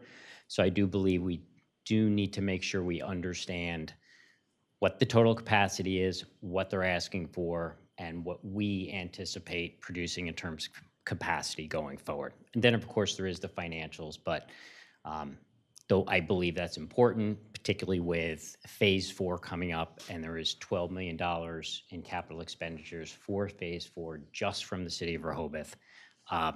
That's important, but it's not everything. Thank you. Thank you, Craig. Carolyn? Anybody else? Jay and then Pat after Carolyn. Carolyn Diefendorfer, city resident. I live on Newcastle Street. I think it makes sense to further discussion and get more information. I don't think you have enough information today to say yes. I don't think you have enough information to say no. And if in the end, I don't have a concern with additional outflow going into the ocean. I think it's worse to go into the canal because you've got a bigger body of water to accept it, and it's going to get diluted even more. I think from an environmental standpoint, the ocean makes sense. I also think we need to consider that if they have a disaster in Lewes, it's not just Lewes that's going to pay the price. It's going to be a disaster for the whole area. Thank you. Thank you, Carolyn. Who did I say? Jay, I think?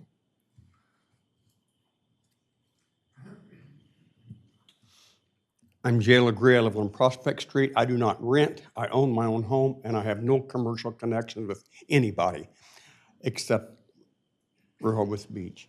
The permit that we have, the TMDL is written on 3.4 million gallons per day. So that'll all have to be changed. I think we need to think about the future. If you read the EPA research, the EPA papers, people are talking about, we need to start talking about taking out pharmaceuticals. We need to start talking about taking out forever compounds, the fluoroalkyls. We need to talk about taking out prions, which are things that we can't take out right now. But it's coming. I promise you it's coming. And the mitigation committee, and this is their draft report, I would encourage everybody to download that. They have been doing all kinds of work. They did the work for the county, for everybody. All they need to do is read this. There are technologies available now that are cheaper, more efficient, more climate happy, and exist on a much smaller footprint. So there are technologies available to really build some great wastewater treatment plants that take out everything. And one that the mitigation committee talks about is called aerobic granulated sludge. And that takes care of the county's dryer. That takes care, the sludge settles out in granules at the bottom. They have I think 3 processing tanks. Anyway, there are some great technology available. If the county will build that at Wolf Neck, I would say, let's go, let's do it. We don't need to make money off of them, just chip in whatever their fair share is. And the permit that exists now has our name on it. The 30-some million, the 52 million total loan that we have has our name on it. Yes, Dewey Beach, the county pays 42%, but the biosolids contract was written between Rehoboth and the county, and we can't lose control. Thanks. Thank you, Jay. Pat?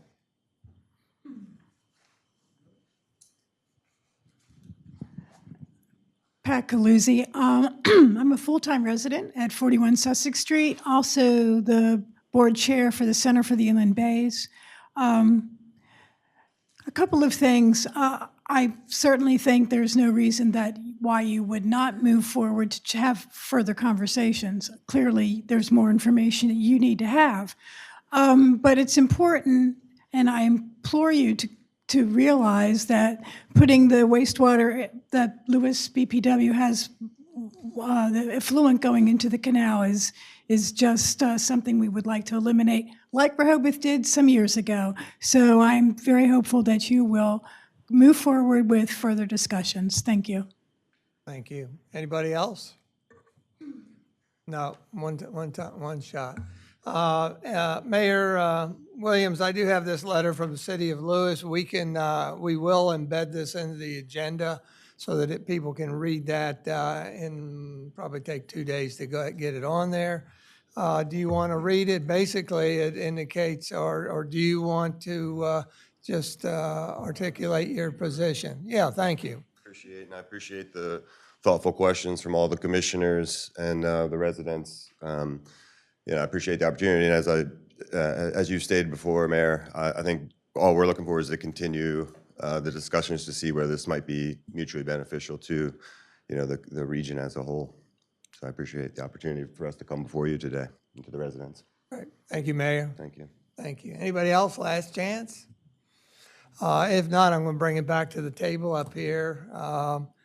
Again, we're not making a decision to partner with them that's definitive. One of our next decisions needs to be, do we want to authorize our staff to further explore a partnership so that we can get the details and get the questions that we want answered.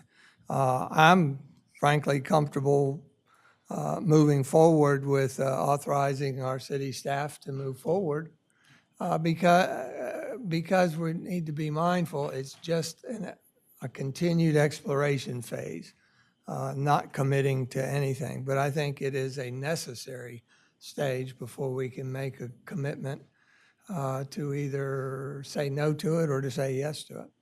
Open it back up to the commissioners.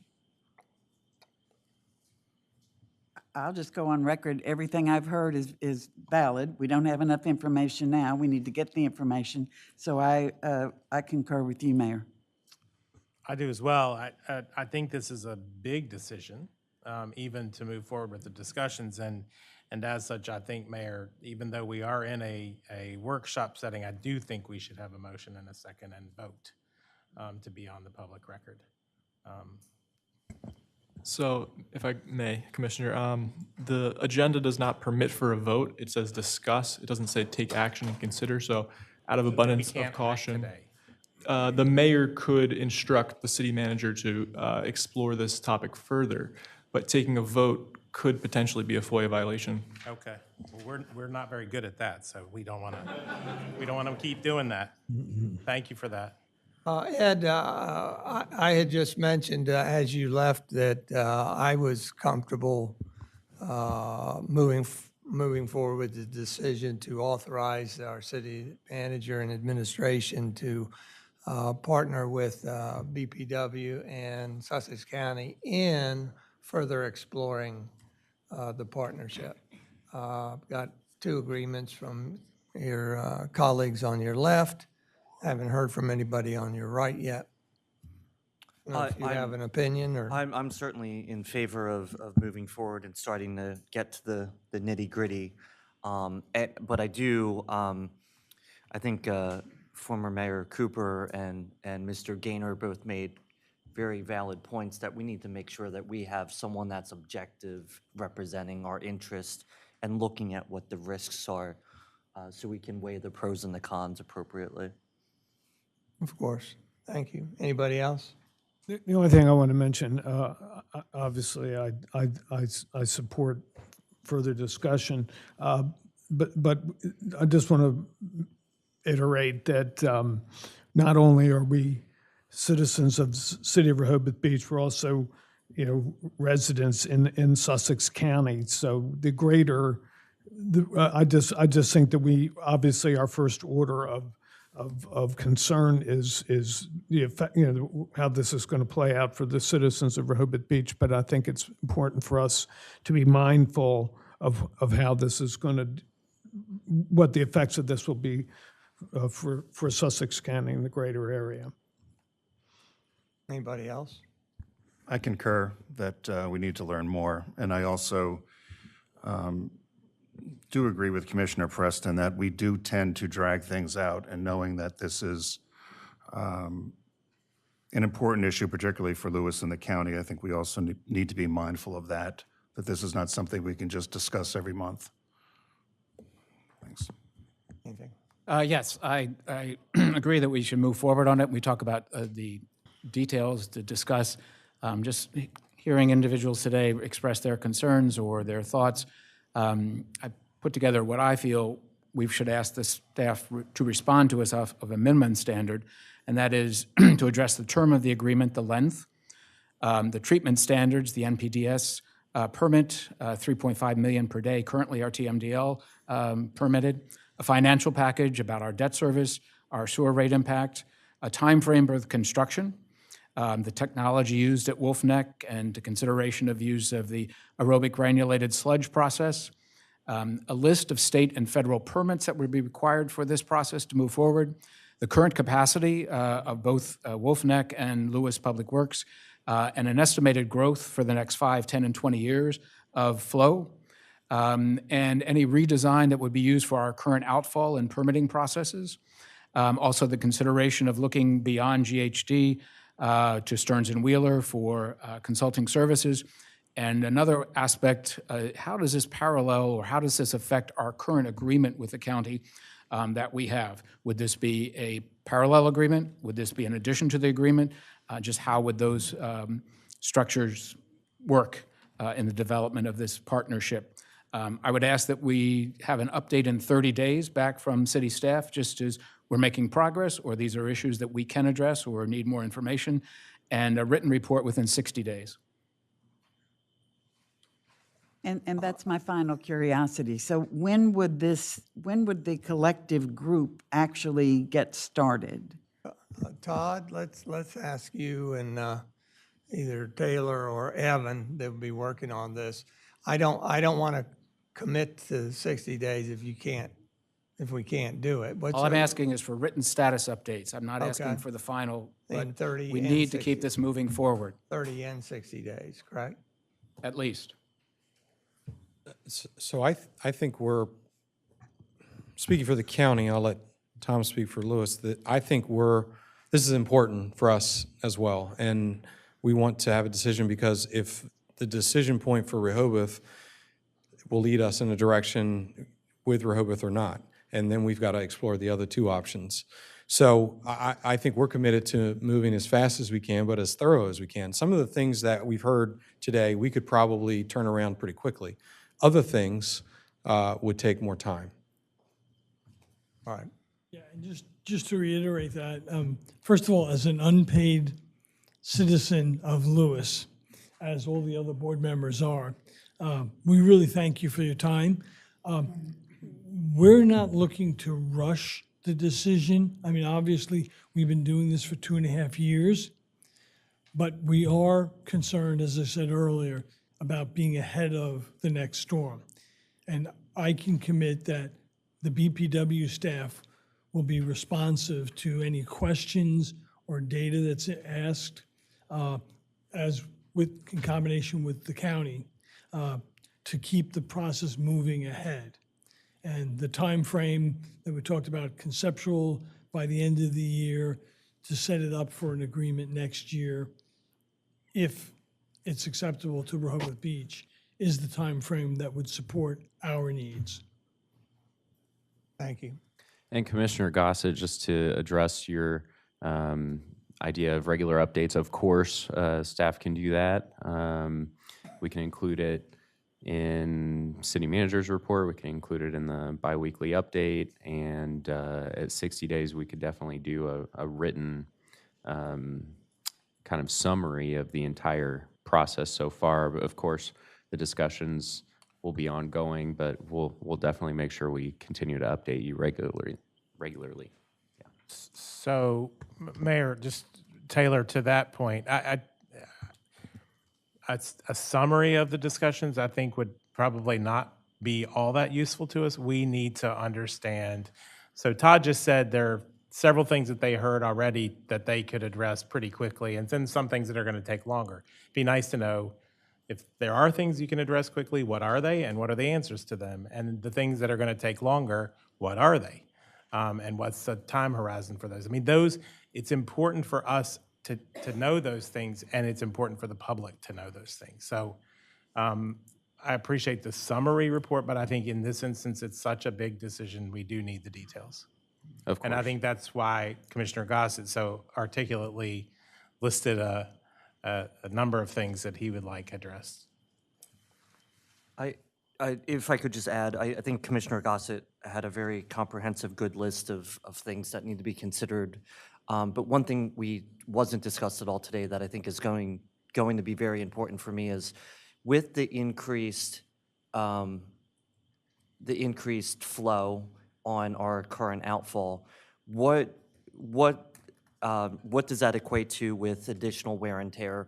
What are the increased repair, maintenance, replacement costs going to be in the future, and how those get paid for? I think are important aspects too that need to be included. Highlighted the redesign of our current outfall, if there's any need for that. As you say, wear and tear, corrosion. There was a mention of a redesign of the diffuser. I know that our recent report back from the diffuser inspection, there were some bolts missing and one misaligned diffuser. If you've got more flow going out, obviously you need more capacity to expel that. So redesign is something that needs to be addressed. And who pays for it? Well, we're not limited to submitting questions at this meeting, so, and that's true to the public too. If you have any questions, please contact us so that we can pass those forward. I think we have marching orders. Yes. All right. Very good. Thank you, Todd. Thank you, Tom, and your crew. And if you're smart, you skedaddle. Thank you, Mark. We'll give you a few minutes.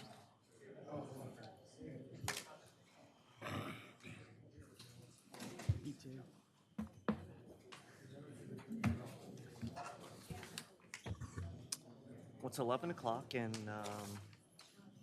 we've done one thing. I know.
We're going to move on to the second item of old business. Discussion by the Building and Licensing Department.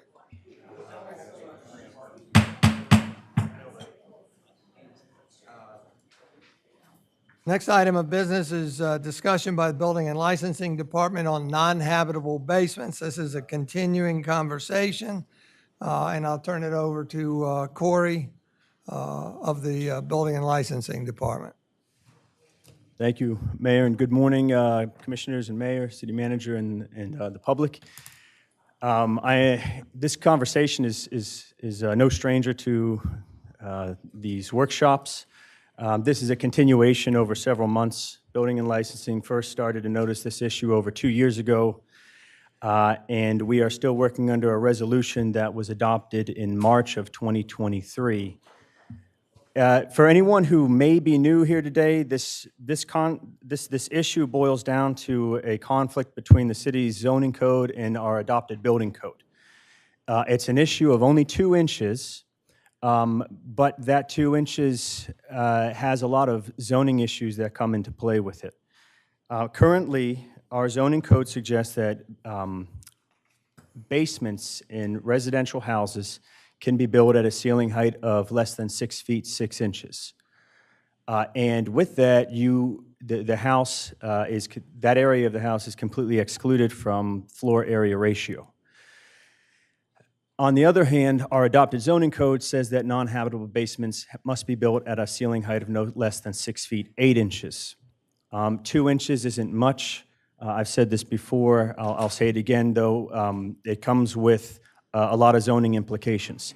If we were to bump the ceiling height up just 2 inches to get in line with our adopted building code, then those spaces would count in floor area ratio and would have significant impacts on the density and the bulk of the houses. That was something that was touched on last month. Corey, could you repeat that again for me? Sure. If we were to bump up the minimum ceiling height for non-habitable basements to be in line with our own adopted building code, we would only need to increase that height by 2 inches. But if we do that, the entirety of that basement floor area, the area of the basement, would count as far as the floor area ratio or the gross floor area of the house itself. And that would have tremendous impact on the bulk and the density of houses. Last month, Building and Licensing came forward with a plan to completely eliminate these non-habitable basements, to only have a 4-foot or less crawl space, and have basements only be built at a minimum ceiling height of 7 feet or more. The floor area ratio exclusion would completely be deleted, and residents would be left with what we currently have, and what we have had for many years, which is a 1,000 square foot credit of habitable basements. Some months back, I believe this was in March, on the March 4th workshop, I cited this concept of Chesterton's fence, which is, it kind of dovetails into the intent of what was done in the 2006 code, or in 2006 when this zoning ordinance was created, which was to give residents free storage space due to the limited parcel areas of the residential districts, while at the same time with the intent of making those spaces down below not being easily used as habitable space. Over the next 2 decades, however, we have found that not to be the case. And I want to make sure that we only really talk about the preventative front on this today. And with that said, code enforcement is currently investigating existing houses that have either rental licenses, and also if these specific properties are utilizing the space in an unlawful way. I want to also emphasize the term unlawful. There was some discussion last month in the workshop about illegal conversions and what that term actually means. The idea of unlawful acts comes from our adopted building code in both the residential, the commercial code, the plumbing code, mechanical code, fuel gas code, all of our adopted codes. Chapter 1 under scope and administration all has a penalties and violations section. And in each one of these penalties and violation sections, unlawful acts is part of that. So that's the language that we use. And an unlawful use would be one that's used in a building or a structure, in this case, that it was not permitted to be used as. And so how we back that up is that on all the certificates of occupancy, this goes back to the October 2023 workshop that Building and Licensing gave. These spaces, or excuse me, these properties that have these types of basements have a special stipulation on the certificate of occupancy that the basement shall not be used as habitable space. That's occupiable space used for living, sleeping, eating, or cooking. They are meant for storage, mechanical, and utility spaces only, and so that's where we get that unlawful verbiage from. During the June 10th workshop, Building and Licensing presented the recommendations, as I stated previously, to remove all non-habitable basements in Rehoboth and to only have a 4-foot crawl space or 7-foot habitable basements, 7 to 8 feet, nothing in between.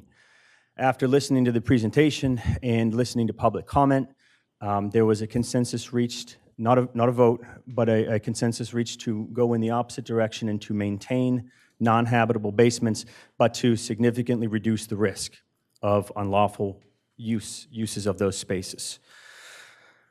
So under the agenda item report, I don't know if we can scroll down to the bottom page, or to the second page here, there are 9 recommendations. And this is kind of the nitty-gritty that we want to talk about today. The first one is to create definitions to basement, crawl space, floor, and wall finish. All of those definitions have been brought to the workshops before. We would simply use the exact same definitions, with the one change that, in this case, a basement would be defined as having a ceiling height that is between 6 feet 8 inches and less than 7 feet. And that's just pulling right from our adopted building code. We would delete all mention of 6-foot 6-inch basements in our current zoning code, so as not to give any future developers a suggestion that they could do that. Number 3 goes back to what I said about that this would be included in the definition of basement and reiterated in a zoning section as well, that non-habitable basements have a ceiling height between 6 feet 8 inches and less than 7 feet. And on my own recommendation here, I don't see an inch or 2 in ceiling height as being the deciding factor on these unlawful conversions. What really prevents that is, or that would seriously reduce the risk of that happening, is numbers 4, 5, and 6. Number 4 says non-habitable basements shall have no floor or wall finish. Finished ceilings, the department would allow for fire protection of floors, which is a building code. Number 5 is that these basements would have no interior walls or partitions, so that when we walk down into these areas for a final inspection, we don't have 8 rooms down there all labeled as storage. I think it's the elephant in the room. Everyone knows what those spaces will be used for, and the building and licensing would, if we go this path, this has to be in the ordinance that we do. No sectioning off to create loopholes for separate rooms. Number 6 is that we get rid of any type of bathrooms or half baths in these areas as well. And with those 3, 4, 5, and 6, what you're left with is a basement that has a few more inches in head height, which our adopted building code would allow, and it is the most restrictive way moving forward to reduce the risk of unlawful uses of these spaces as living, sleeping, eating, or cooking spaces. Numbers 7 and 8, number 7 is what we enforce currently, that they must contain at least 1 emergency escape and rescue opening. Those are window wells, Bilco doors, or basement walkouts, and 1 smoke and/or carbon monoxide detector if there's gas or an attached garage. The zoning component here is number 8, in that we would maintain status quo as far as the way that these spaces have been being built and used in zoning for zoning review for the past 20, 30 years. And they would be excluded from the floor area ratio. And then number 9 hits on what was presented last month as far as the existing houses that have 6'6" or less ceiling height non-habitable basements currently. Much like the garage apartments in 91, they would all become legal non-conforming structures. That would go into Article 6 of our zoning code, nonconformity, and you could make certain alterations, you could do additions or extensions of them, so long as those were done in a zoning compliant way. However, if you removed more than half of the house, you could not keep it. So that would allow, that would restrict any future home that that's a legal nonconformity from just demoing everything other than the basement and then rebuilding the house and keeping that space. They would have to build a new house in total zoning compliance. So at the consensus reached from last month's workshop, this is the recommendation that Building and Licensing has put forward. If we do want to keep non-habitable basements, that we take these steps to reduce the risk of any potential life safety issues that come from unlawfully converting and using spaces that were never meant to be used as sleeping spaces, in particular, by not allowing any floor and wall finish, by not allowing any walls, interior walls for separations of rooms, and to have no bathrooms or half baths down below. Thank you. Corey. Anybody? Commissioner Bennett? So for clarification, I think you had identified crawl spaces 4 foot. That's correct. So under this proposal, anything from 6'8" to 4 foot would not allowed to be built, would no longer be allowed to be built in the city? That's correct. Okay. So all non-habitable will start at 6'8", is what you're saying? With this recommendation to keep, that's correct. Okay, thank you. And if I may just follow up, the 4 foot is what we recommended based off of a concept in the building code of a cripple wall. And it was the only parameter that building code uses that relates to a foundation, and that in that definition, if the cripple wall exceeds 48 inches in height, it shall become the height of the story of which it is a part of, or which is next above. And so, without being arbitrary and capricious, the 48 inches was the one thing that Building and Licensing could hold on to as a unit of measurement to restrict crawl spaces, so that we don't create a loophole where someone could build an oversized crawl space of 6 feet and 7 inches now, say it's not a basement, and just call it a crawl space, and we have the same problem that we do now. Corey, in your recommendations here, thank you very much for the information provided. On number 1, it says create definitions to basement, crawl space, floor, and wall finish. Under the basement definition, would you create a habitable and a non-habitable definition of this? Or how would that be approached? The basement, we would create yes, and that was referenced in, I believe, the March 4th workshop, those definitions. So if anyone does want to check back on the Civil Web Portal, you can look at the March 4th, 2024 workshop. Those definitions are included in there.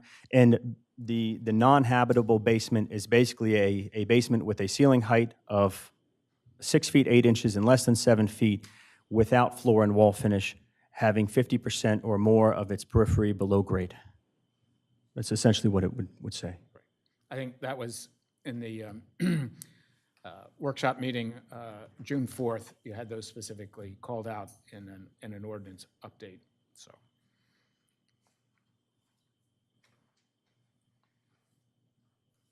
Anybody else? We have, I see, our code enforcement officers here. Thank you very much. And we talked about the aspect of enforcement of unlawful use of a below-grade space.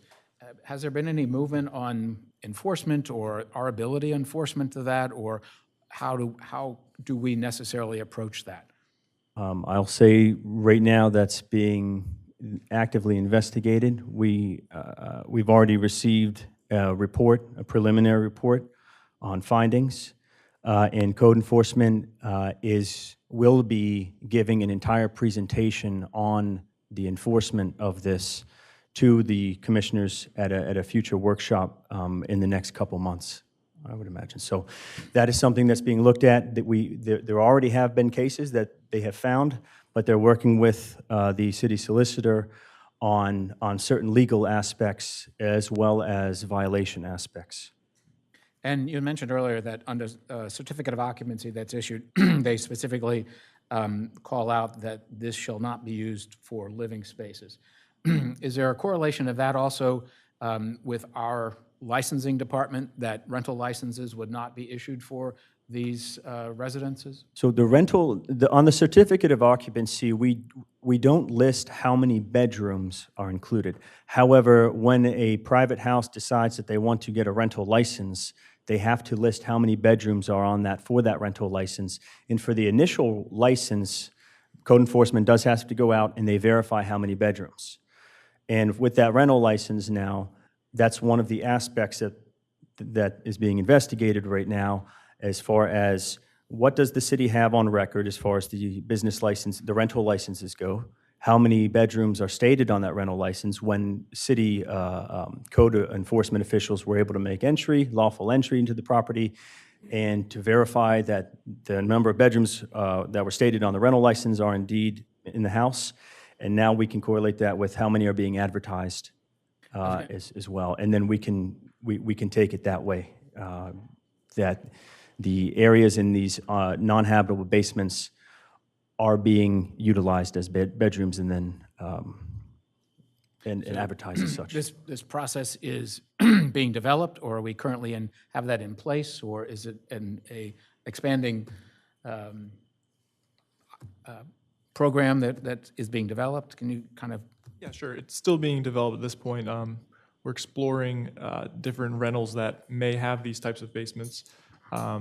There's a process that was set up some time ago for certification, a self-certification process for rentals.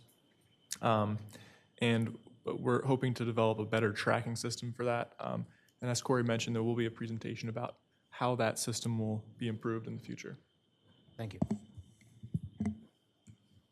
I like the direction we're going. I'm more interested in details at some point. You know, all along I've been a proponent of the ability to use the basement for certain uses. And so I'm not sure how it fits in here, but laundry rooms, having the ability to have drywall around the laundry room and painted has always been something. So I'd want to make sure that we don't eliminate that. The ability to put a partition wall around the furnace room. I have my furnace in the basement. I have it exposed, but you know, are we able to allow furnace rooms to be partitioned around it? Because here it says no interior partitions. Stairwells are typically painted and drywalled. You know, do they have the ability to still allow that? And then wine cellars. I can't think of anything else, but wine cellars I've built before for people. And, you know, they have to be a partitioned wall, and they have to have insulation in the center and a finished wall on the interior and exterior. So, I mean, I would be a proponent for little niche things to be able to be allowed in this. And I don't think it would harm the integrity of what you've created here so far. If you're building a room, isn't that habitable? A room would be habitable, yeah. Right, but that's what you're talking about, is building rooms down there. I don't know. Laundry room, storage room, wine cellar. Mayor, I have a question for you, or not for you, but I think where you said this discussion's been going on for a long, long time. I don't know how long is long. Maybe Evan does. But how did we get here? How did we get to this place? If we don't know that there's a problem, what are we solving for? There's a life safety element to I understand that, but I've heard today that we don't have enforcement yet. So how do we know that there is a problem? We know that there are currently houses right now that are utilizing these spaces in a Is way it that they shouldn't be. pervasive? As far as, as a building inspector, one is too many for me. It's only a single event that could happen. I don't want to see any houses that would have this I understand, risk. but I'm not, I just want to understand how big of a problem it is as related to the time that we've spent on it. And I think we don't know the answer to it. And we continue to spend an enormous amount of time on this topic, which is a bit frustrating to me. What I can say is that in the next couple months, code enforcement will give a presentation. When the presentation I gave back in October of last year, that one there were 10 houses that we found. 7 were private, 3 were rentals. It wasn't much in the last 5 years. In that one, Rehoboth has averaged around 24 to 25 houses built a year. That's between 2018 and 2023. Over those 5 years, not a great portion of the new home builds obtained rental license. However, there was a quarter of the most recent 7 or 8 houses that were built in the last 2 years, there was, I have to go back and look at that, but the trend was increasing for rental licenses. And that was about 22% of more of the recent houses that had been built in the previous year or two. What we have now is we have hard numbers. They are being actively investigated, and code enforcement will have a presentation. But the whole reason that this started was yes, these spaces, I walked down when on one of my first final inspections here as a building inspector, and walked down to one of these spaces, and it was nothing but concrete walls. There was the interior stairs, and there was nothing but concrete walls. That's what raised a red flag, and that's what started this whole process to begin with. If something were to happen down there, there's no way to get out. So when we looked into the zoning codes, one of the first presentations I stated up here was that I have a whole list when a new home comes in that they have to conform to, all of the building codes. I make sure that everything is in conformity and that everything complies with what Rehoboth asks our new homes to be built to, except for this one issue, which is that we allow non-habitable basements to be built at 6'6". So the initial ask was just it seemed easy in the beginning. Let's just raise it up 2 inches. But because of our zoning code, the way our zoning code is written is that only spaces less than 6 feet 6 inches will be excluded. So we could easily delete those sections, and what we would be left with now is our adopted building code. But that means that no one has free storage space underneath anymore, because if I were to enforce our building code and not the resolution that we're working under from March of last year, then these 6'6" basements go away. They can't be built. And then what they would do, what builders would do is, I've been in during plan review not debates, but they've tried this to say, well, it's a 6 foot 7 inch crawl space. Therefore, I don't need to put in anything. And that's where it started to get a little bit more, we needed to create definitions because we don't want to create loopholes. So we could get rid of the basements, the non-habitable basements, and bring everything up to the 6 foot 8 inches. Therefore, we'll be in full building code compliance. But the way that the building code defines crawl space is just any underfloor space that's not a basement. So you go a ½ inch below that, and then you can call it a crawl space. And if you do that, then you don't have to have really anything in there.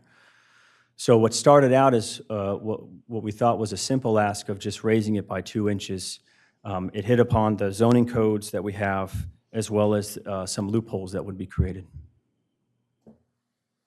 Yeah, so, Mayor, I would just ask us, I appreciate the effort for sure, and I appreciate what your objective is. I just would ask us in the future that if we try not to solve for things that we don't have data on that we know that are pervasive problems. If we should know that first. We shouldn't be solving for things that we think are pervasive problems or might be pervasive problems. We should understand that they are. And if the staff doesn't have the tools to know that information, we should give them the tools to know that information. But it seems to me that we've spent an extraordinary amount of time on something that we don't know the data on. And that, I struggle with that. So that's just a future request.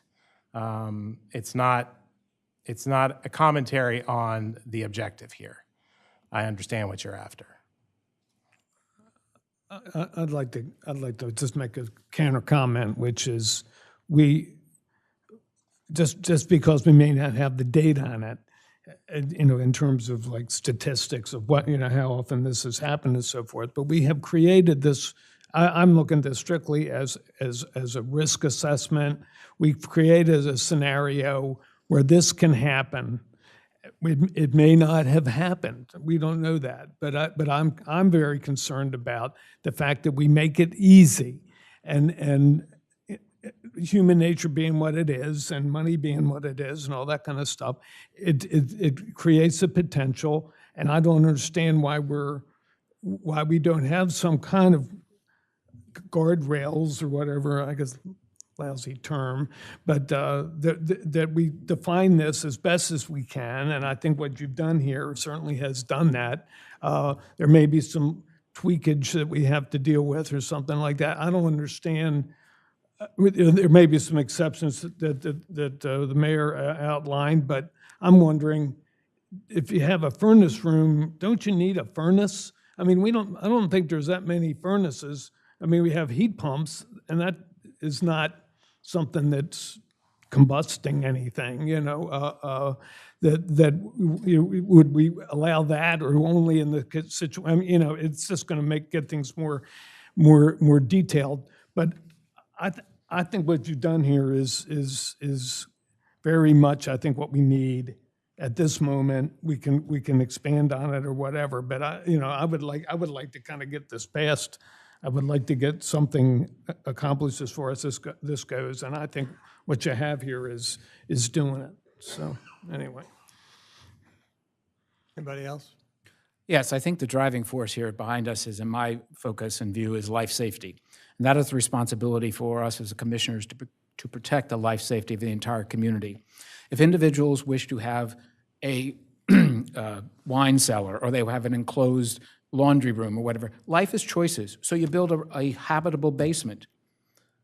If you do not have the need for a wine cellar or a music room or an enclosed furnace or an enclosed stairway, then you build a non-habitable basement. You make choices in life. This is a life safety choice that we are responsible for going forward. And there's a lot of wants.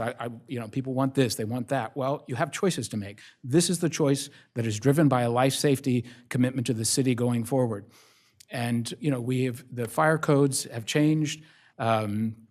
We have suspended the need for sprinkler fire suppression systems in residential communities, or residential construction in Rehoboth Beach, which is a specific call out from the building codes for the state of Delaware.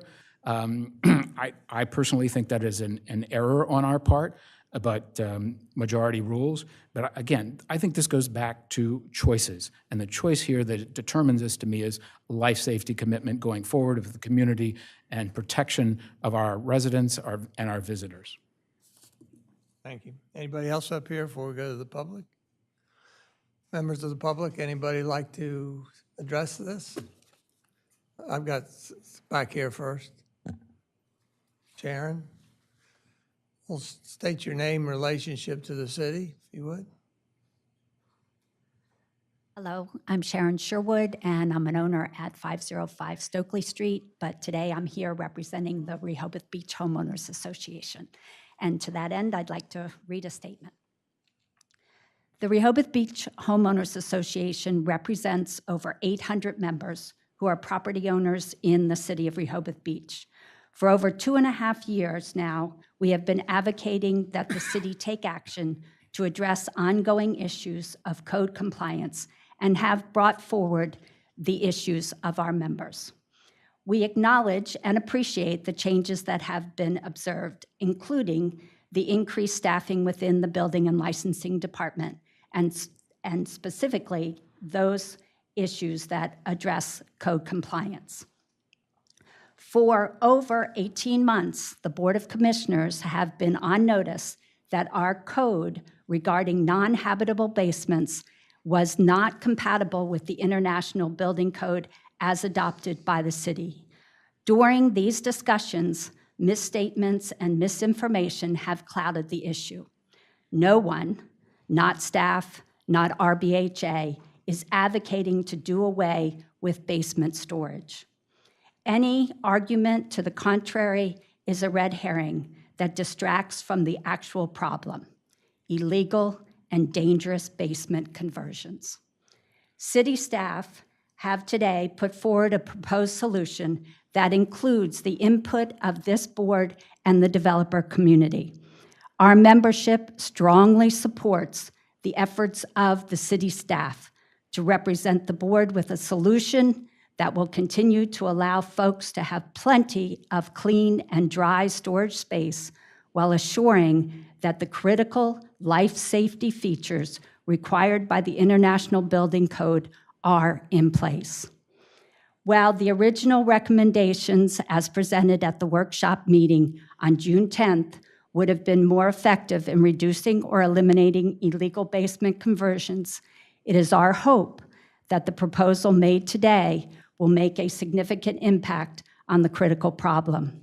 While the proposed code changes may be a major disincentive to build illegal and unsafe basements for habitants, enforcement is still an issue that needs to be addressed going forward. Please act on the recommendations of your expert professional staff. Bottom line, listen to your staff, make a decision, and address code enforcement. Thank you, Sharon. Thank you. Sam? I think I was probably here, Sam Cooper, 13 Newcastle Street. I think I was probably here at the first meeting this was brought up, and I have not followed up on it, maybe once, but quite frankly, maybe I have better things to do, I don't know. Well, I think we need to circle back. In 2006, there was,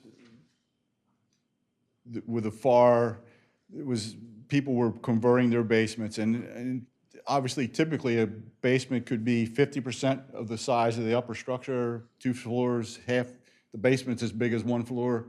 So we're talking about a 50% increase in the gross floor area if the basement is used. And so the compromise was, because people said, it's, you know, we said, we should make all basements count in the FAR, but it's good storage, we need storage.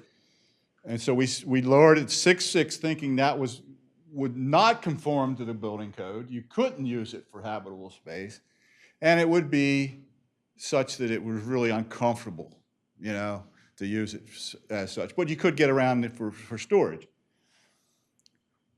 Now we come into this. People apparently are converting 6.6, and that would be very uncomfortable for me. I'm one of the taller people in the room, but I don't see, you know, Corey, you and I have talked, and I've developed a lot of respect for you. Thank you. I don't see how 3, 4, and 5 change the dynamic. If you're willing to do something illegal, you still, you know, all this has done is made it more attractive, because now not only, you know, I got up to 7 feet to work in to do my illegal conversion, which now is pretty damn comfortable. And again, let's go, you know, kind of circle back. There was a lot of discussions, and I think probably still is, that, you know, these buildings were mini motels. And that, you know, I really didn't understand that until fairly recently. And to me, you know, I just thought it meant they were oversized. But no, it's they're bedroom heavy. There's more bedrooms in the size of a structure than something being built to sleep 12 people. 12 people couldn't cohabitate in there on a continuous basis. There just isn't enough closet space and all those things. So they're bedroom heavy.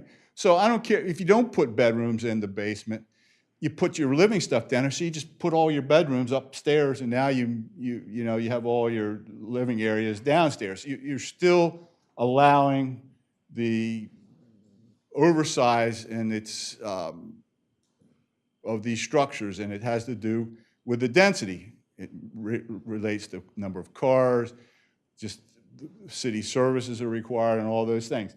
And I just don't see how you're addressing the real problem, which is the illegal conversion. And I don't understand the life safety issue, because I'm not sure that what you're doing makes it any more safe if somebody's down there. Right now, you're proposing that they be required to put an access out that's not required now? We, as far back as 2 years ago or 3 years ago and prior, I don't believe that was the case. Currently, and for the last 3 years, we have been requiring every one of these spaces to have one emergency escape and rescue opening.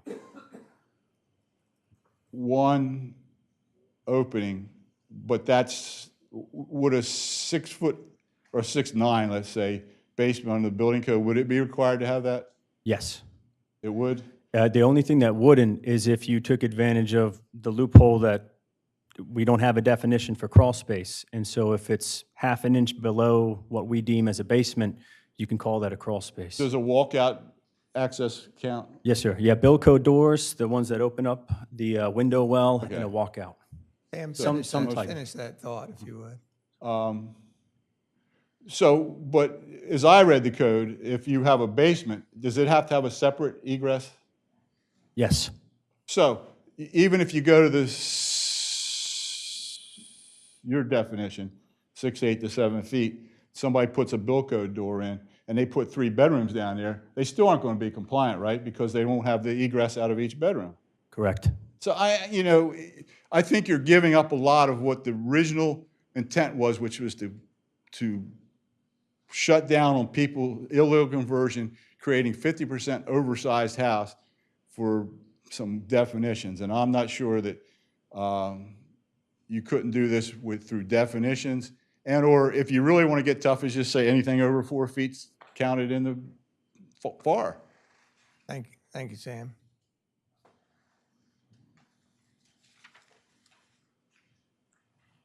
Would you like to come up, Francis?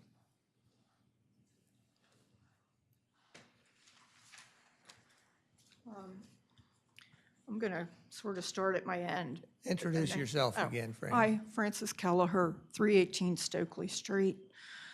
The situation for basements in Rehoboth is complicated by our wanting to control density with the FAR. People have been wanting their cake, and they want it to eat it too. And I just don't think this is possible in this situation. Something's got to give. I often like when Commissioner Sharp talks about unintended consequences, so I wrote that as really my starting thing. And what I wrote is what Mr. Cooper said. This proposal will not stop illegal habitation of basements. Most new houses in the modern era are built with basements, not old cellars that had low ceilings. The builders build basements with high ceilings, and that's not going to change. The people building new houses in Rehoboth are maxing out their above ground space. People are going to see these big, beautiful empty spaces that are a couple inches higher, and they're still going to want to use them for more than storage, just as they did before. And I was here at the meetings when Mayor Cooper was on the commission and tried to deal with this issue of people habitating, I'll just say, habitating in the cellars or in basements. So we've been dealing with that issue, Commissioner Preston, for a long time. And I'm actually going to jump in, I'm going to say this. All of this started really, honestly, in the 1950s. Before the 1950s, we had cellars and they had low ceilings. And it was only when basements came into existence, the word basement, that was around the 1950s. And they evolved from cellars because of two things. Modern equipment that can backhoes that can dig deep and made it cheaper and easier to build tall cellars. And two, it was also coupled with the time after World War II and the 40s, the end of the 40s into the 50s, people started using their what had been low cellars but were now being higher basements, and they were using them for rec rooms. They started putting ping pong tables and all of that.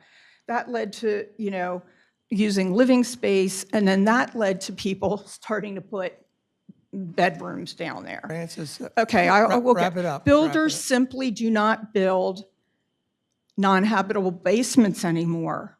They don't build them. They build them at a height where they can be made into habitable space.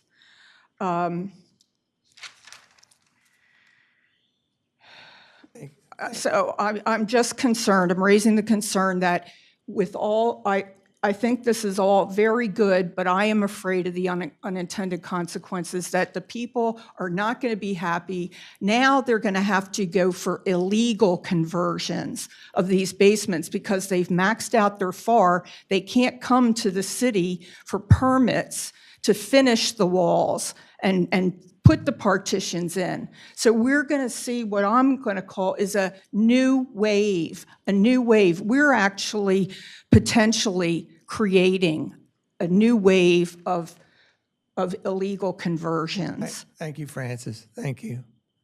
That's all. But I want to say one other thing. I'm sorry. But Corey, if you do adopt it, because it does take this is a step in the right direction, I did want to bring up that I hope our code will have good criteria for egress, what egress windows and egress doors.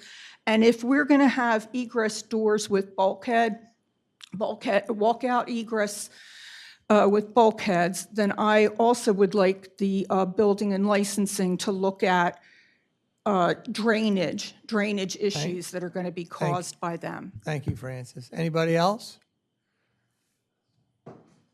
I'll be very quick. Jay, you had your hand up too, Jay? No, he'll come after you. Okay. Stephanie Smith, 216 Norfolk Street. I think this is exactly the right thing to do, coupled with enforcement. So many times I think in Rehoboth, we punish everyone rather than the actual perpetrators of the problem. So as a homeowner, I need my basement for storage and a million things. I've sent you all letters about that. Every day there are people who break the law speeding, running red lights, causing accidents. We don't take away everybody's license to drive.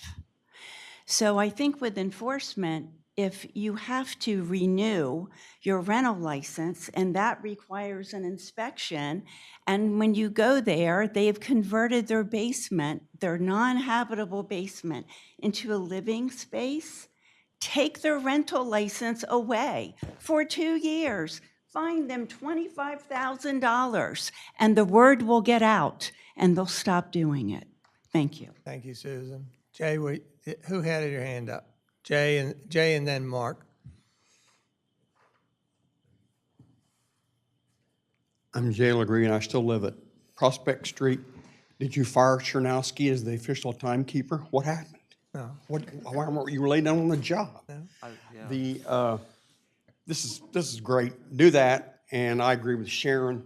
It's enforceable, and it covers the bases and does the trick. Thank you, Jay.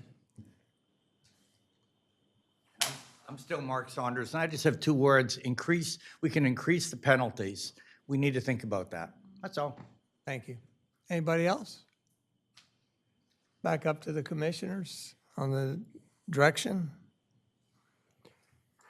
I do agree that the key to this is enforcement. So I know that's your next element that you're working on, but I think it's absolutely critical. Whether it needs to proceed finalizing this or not, I'm not sure. But I'd like to see this proceed as well. I'm sorry. Go finish. ahead, go ahead. So what are we enforcing? Nothing until we get that element done. I can tell you what we currently have in code as far as rentals go. That's, the one good thing about it is it's not in the zoning code, so that, those changes could be done more quickly. But under our residential rental, I think that's chapter 210, other than the initial city inspection for a rental license, the city performs 0 inspections after that. It's all self-inspections. In our pool code, though, that was more recently done or adopted in, I believe, 2015, there's a tri-annual inspection for rental pools.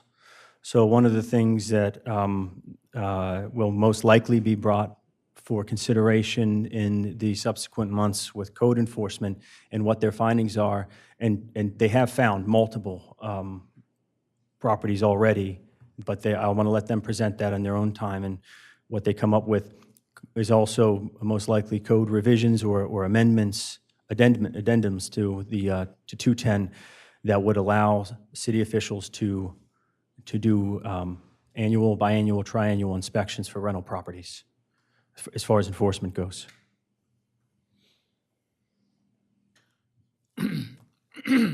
So is there consensus to move forward with Corey's suggestion as planned here, or what are we talking about? Anybody? Anybody? I'm in favor of moving I think we forward. can move forward with this. I would like to do that. I'm sorry. I think if we took this to the regular meeting and vote on it, I think we can do that with the so that we're still continuing the process with evaluating the enforcement side of it. But at least you establish what the standard is, right? And moving forward, we've defined it and improved it, I think. Corey, there is or is not a need for a public hearing?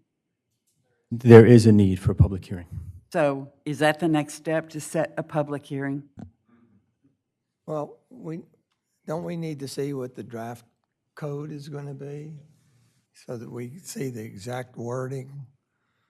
My understanding of it would be that the building and licensing in conjunction with our solicitor would bring forward a draft ordinance for your review and for public comment next. Yep, absolutely. We could prepare a resolution setting a public hearing, and as an exhibit, attach the ordinance amending the zoning code if there's a desire to do that. At our regular meeting?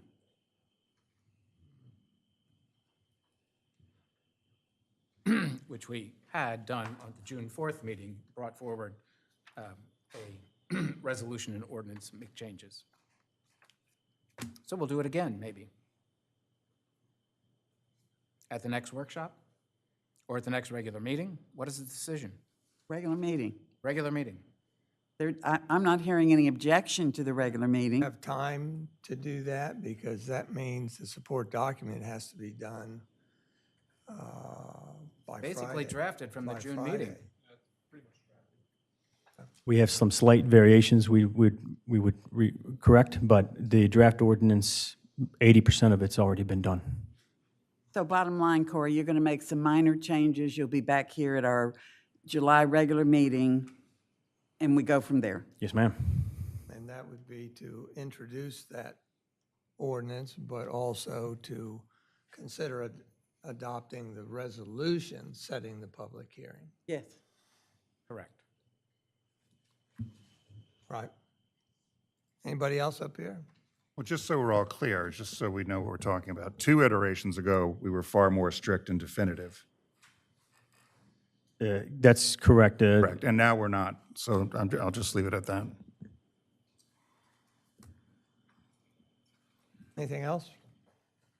Thank you, Corey. With that, we'll move ahead to the next item of old business, which is to discuss structure of committees, including proposal to sunset 5 existing advisory committees and replace with a single generalist advisory committee. Before we begin, I would like to advise everybody that I have taken up examination of how to optimize the current committee system, and I will commit to having that on the August meeting. So that kind of is a counter, if you will, to this. But at that point, I think we would have my report on how to fix the system, if you will, and then Tony's report so that we can have something to compare it to. I'm thrilled to hear that someone up here has an idea, because mine is not any, I have no ownership of mine. Yes, yes. Commissioner Sharp, when did you first introduce this concept? November of 2023 at the workshop.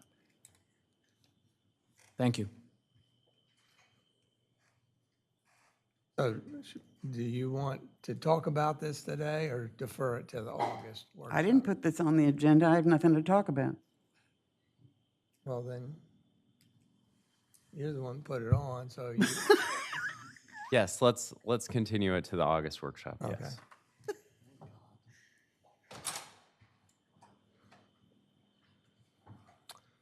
With that,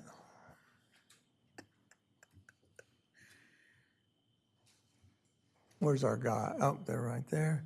With that, we're going to go on to the next item of business, which is new business, presentation on the status of the Rehoboth Beach Patrol Restroom Facility project, including change orders and impacts to the project schedule, and the temporary restroom facilities located at Lake Avenue on the boardwalk. Who? Yeah, go ahead. Lead the show, if you will. How about a slideshow I don't see up there? Am I able to shift to that?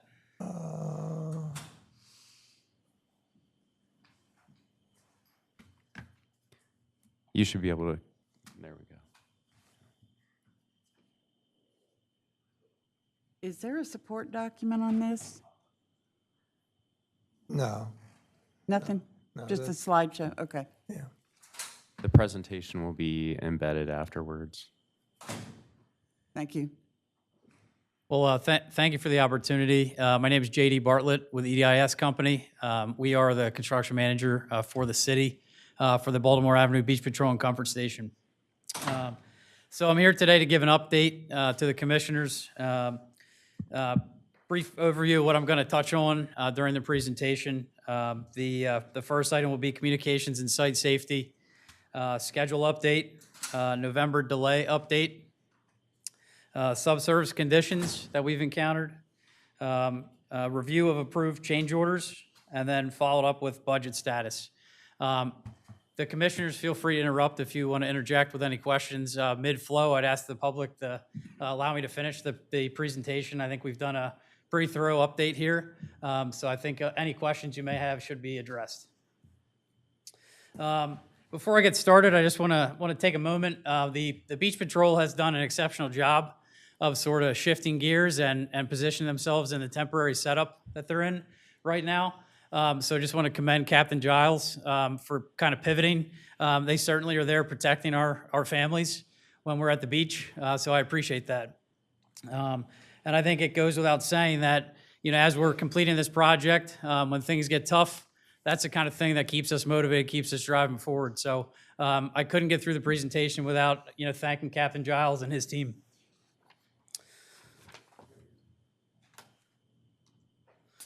All right, so first item of agenda here is communications, and I think there was a lot of discussion in November about being good neighbors and communicating with the neighbors. So I wanted to take a moment to kind of talk through what we've been doing there to address that. The city has worked very close with the neighboring properties throughout the construction process. The property owners and several of the representatives are attending our progress meetings, which I think has been very helpful.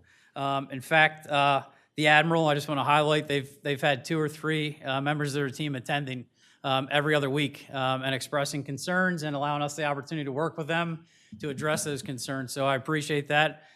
Similar contribution from Atlantic Sands, so just wanted to thank them for that. Again, it's been a process of ongoing communication and making sure that we're consistently communicating about things that are coming up and activities that may impact them that are coming along. One example of that, within the contract, the general contractor was required to monitor seismic activity and sort of keep tabs on, when piles are being driven, what was happening to the properties, and sort of they did an analysis before and after and a comparison of the two. With that and the ongoing communication, the Admiral was able to express, concerns that they had about some of the issues in their building that may be related to the activity. Because there was a third-party report, we were able to drop back and kind of see that before and after. So we recently received that report, scheduled a review with the city on Tuesday, and we will be we'll be looking to present that to the neighboring property owners very soon as the city has the opportunity to review. The next item, safety performance. One indicator of a healthy construction project is how the project's performing from a safety standpoint. And I'm pleased to report that Delmarva Veteran Builders, a general contractor, has had no safety-related incidents on the project at this time. Schedule status. This is certainly on everyone's mind. Projected completion date. If you recall, November 17th meeting, if we were able to get the go-ahead in December, we would complete by May 16, 2025. After presenting that to the construction team and then working with their subcontractor, suppliers, et cetera, that allowed them to build a 3-month contingency in their schedule for unforeseen events.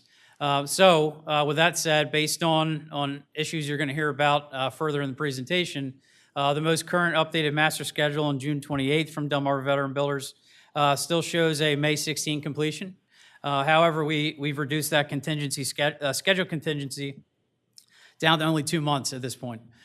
So we have lost some time on that contingency, but right now the completion date that we've promised is not at risk.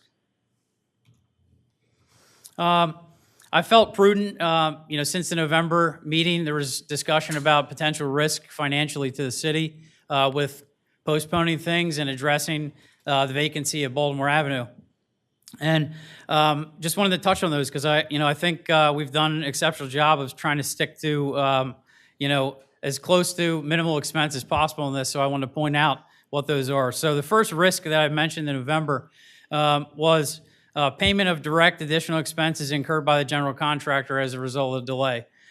They did experience additional costs for their supervision that was dedicated to this project, but wasn't able to be deployed to the project in the amount of $22,222.25. And that dovetails right into any costs that they may have incurred because of subcontractor escalation, materials that may have escalated since the time of bid. Given the fact that they were delayed, the actual impact there is $0. So kudos to Delmarva Veteran Builders for keeping that at bay. Lastly, item 3, expenses associated with the portable restroom facilities in the summer of 2024. So again, this was a risk, but given the issues that we ran into with driving piles that I'll get into in a few, this would have been required anyway. So I think this is, this was not necessarily a risk that would have hit because of the delay that we had. It's a risk that we would have run into because of the subsurface issues. So one note, during the process of planning for that restroom, the city did elect to move forward with a more permanent setup for the utilities. So that will be a docking station setup, if you will. So in the future, if there's a need for, high volume events, if you have an issue with one of your bathrooms, the city will be able to deploy that, the temporary bathrooms again without having to expend again for utilities. So just wanted to note that. All right, next item of business is change order summaries to date. So a couple things I wanted to note here that I think are worth mentioning. The dates that you'll see are the original submission dates. So as part of the process, EDIS reviews the general contractor's change orders. They're then shared with the architect if need be and the city. And we are working to make sure that they have sufficient backup information, that the backup content is calculating correctly. It's in line with what we would expect to spend on another project. So those activities sort of, cause these things to take a little bit of back and forth before they're resolved. So I just wanted to note that's what that date is. Change order 1's the first one I mentioned earlier about the direct cost of delay to the contractor. I don't want to spend a whole lot more time talking through that. Change order 4. This is additional cost for networking infrastructure and electrified locking hardware on the building. This again will give the facility flexibility in the future as you think about allowing outside events to be held during the off season, which was a big piece of the programming. Next, you can see there the total add for that one is $87,719. Moving on to change order 5. There was some additional electrical infrastructure needed to retain the existing lighting, security camera, and cell tower on the boardwalk. Ultimately, the design team did their best to review what was in place at the Beach Patrol before. But as we all know, electrical codes have evolved. And since that building was put in place, there's been a lot of changes that have happened that weren't necessarily documented well. So these costs, were necessary in order to keep these facilities open. They were no longer part of the building once it was demolished. Let me go back there. So I missed the total. $47,199. Change order 7. Additional networking cabinet needed to retain networking pathways and equipment for the security camera on the boardwalk. This is again related to getting the existing camera online and keeping it there. You can see $4,300 there. And there certainly were other options. It could have been a cell tower, but that the cell device that would have had a similar install cost and ongoing reoccurring costs. Change order 10. During the installation of the sheet pile, we discovered subsurface conditions that contained buried debris. This resulted in the general contractor shifting gears from a helical or screw pile to a timber-driven pile. And you can see the additional costs there. The unfortunate part was, we had built in this cost was redesign for the engineering of the pile calculations. Not for the engineering team, but this is a delegated design. And ultimately, that gives the contractor the ability to evaluate without beefing their price up at the time of bid. So that's the purpose of a delegated design for those that may not be aware of that. So I want to stop there and sort of pause. And I did want to point out, I'll answer any questions at the end.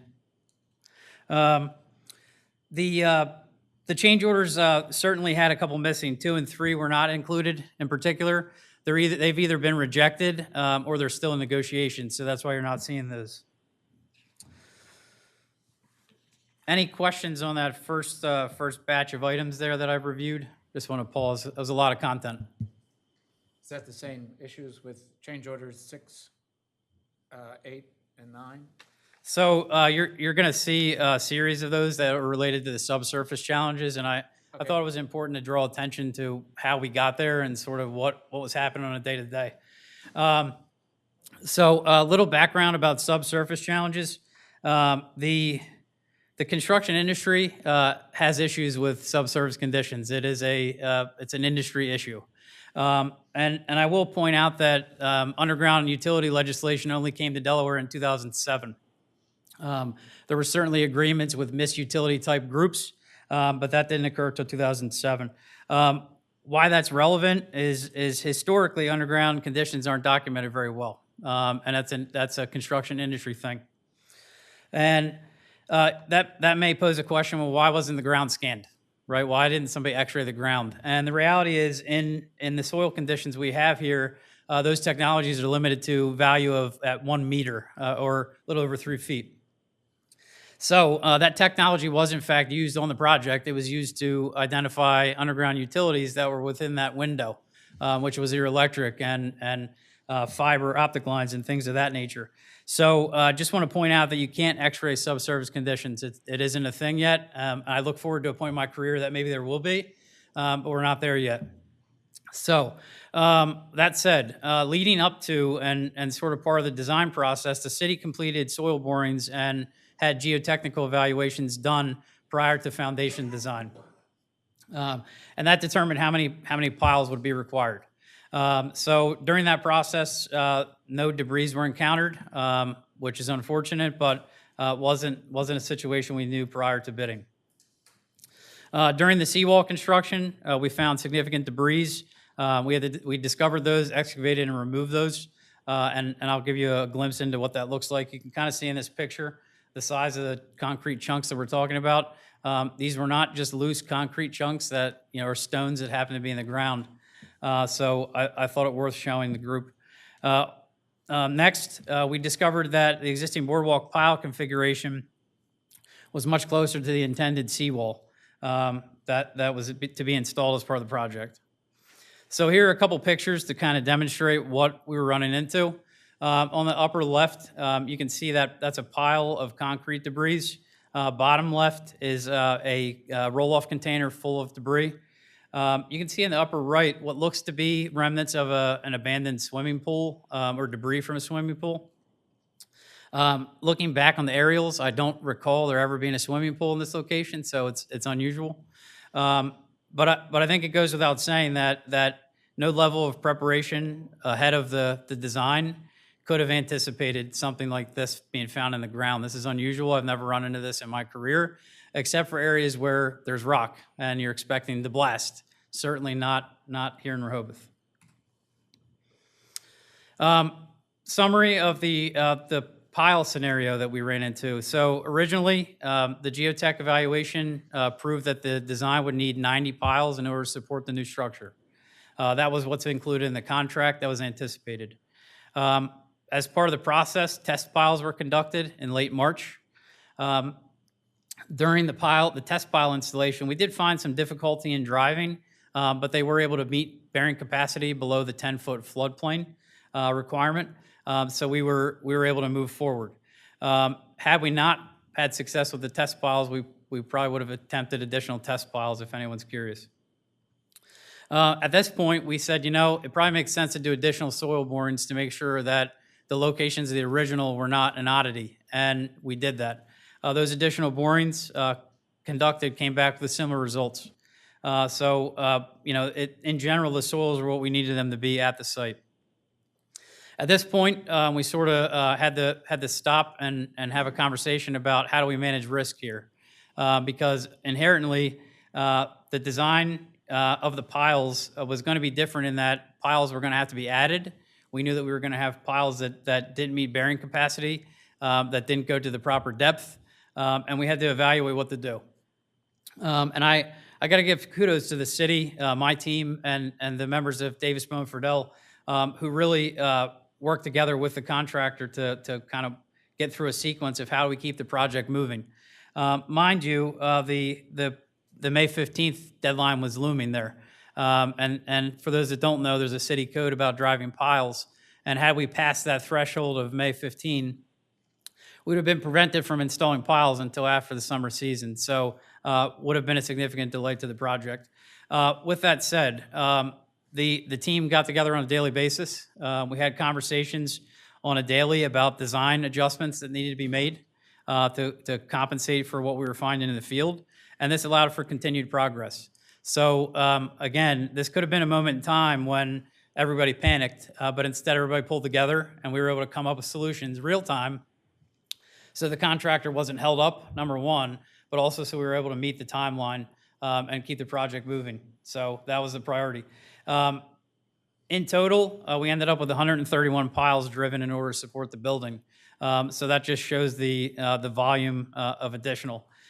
Here's a side-by-side comparison. The one on the right's a little hard to see on the screen from that distance for me. You can see how on the, if you can see the mouse here, on the right side of the screen, the number of piles that got added. We can certainly consider sharing this with the commissioners afterwards to kind of zoom in and allow you guys to see a little better. But the ultimate reality is we had 31 additional piles in order to navigate the issues that we were finding in the ground. And here's the final result, final picture of how how frequent these needed to be. You can kind of see where you have two piles that may be very close to each other. That's because one didn't work by itself, but because of how deep we were able to get it driven. By adding a second, we were able to achieve in those locations. All right, so moving on to the change orders associated to the work that I just described and the underground issues that we ran into. The seawall sheet piling could not be installed as designed, as I mentioned before. The design team worked through two architectural supplemental instructions, which is ASI, again, architectural supplemental instructions, to address unforeseen conditions. Also, because of the proximity of where the seawall landed versus where the boardwalk structure occurred, the contractor had to utilize a crane and a vibratory machine in order to drive the pile without impacting that structure. Other alternatives, and we did talk through this, could have been deconstruction and reconstruction of the boardwalk and relocation of boardwalk foundations, which would have had significant cost and time to the project as well.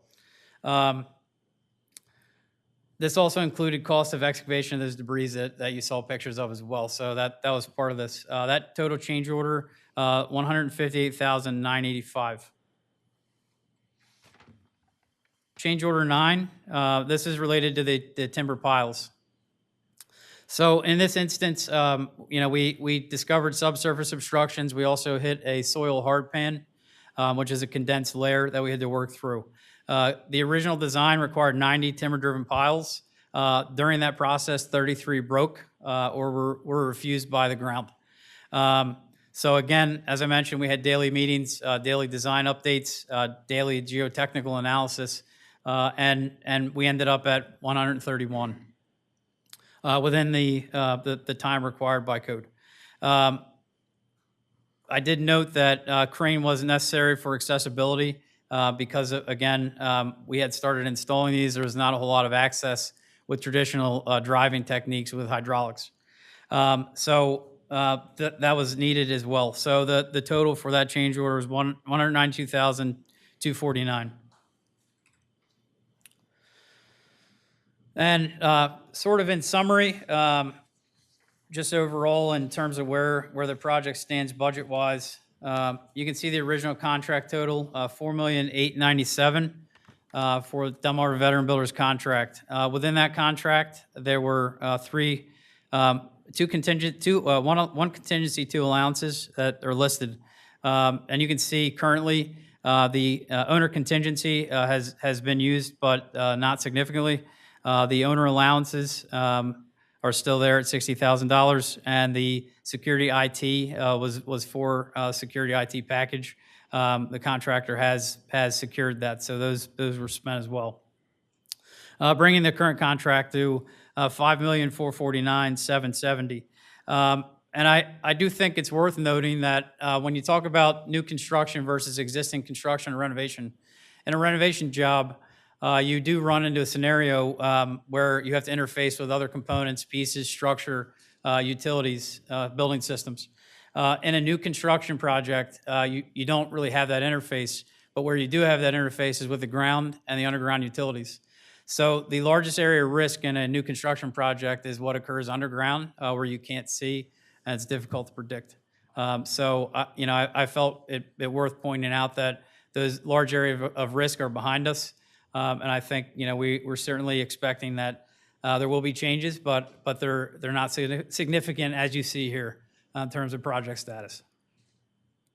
So with that, I just wanted to take a moment to thank the city again for entrusting us to help them navigate the project. The general contractor has been very cooperative in spite of the difficulties that we faced. And I wanted to now take the opportunity to offer any questions that the commissioners may have. I'd like to address them. Just reiterate what it does to the timeline.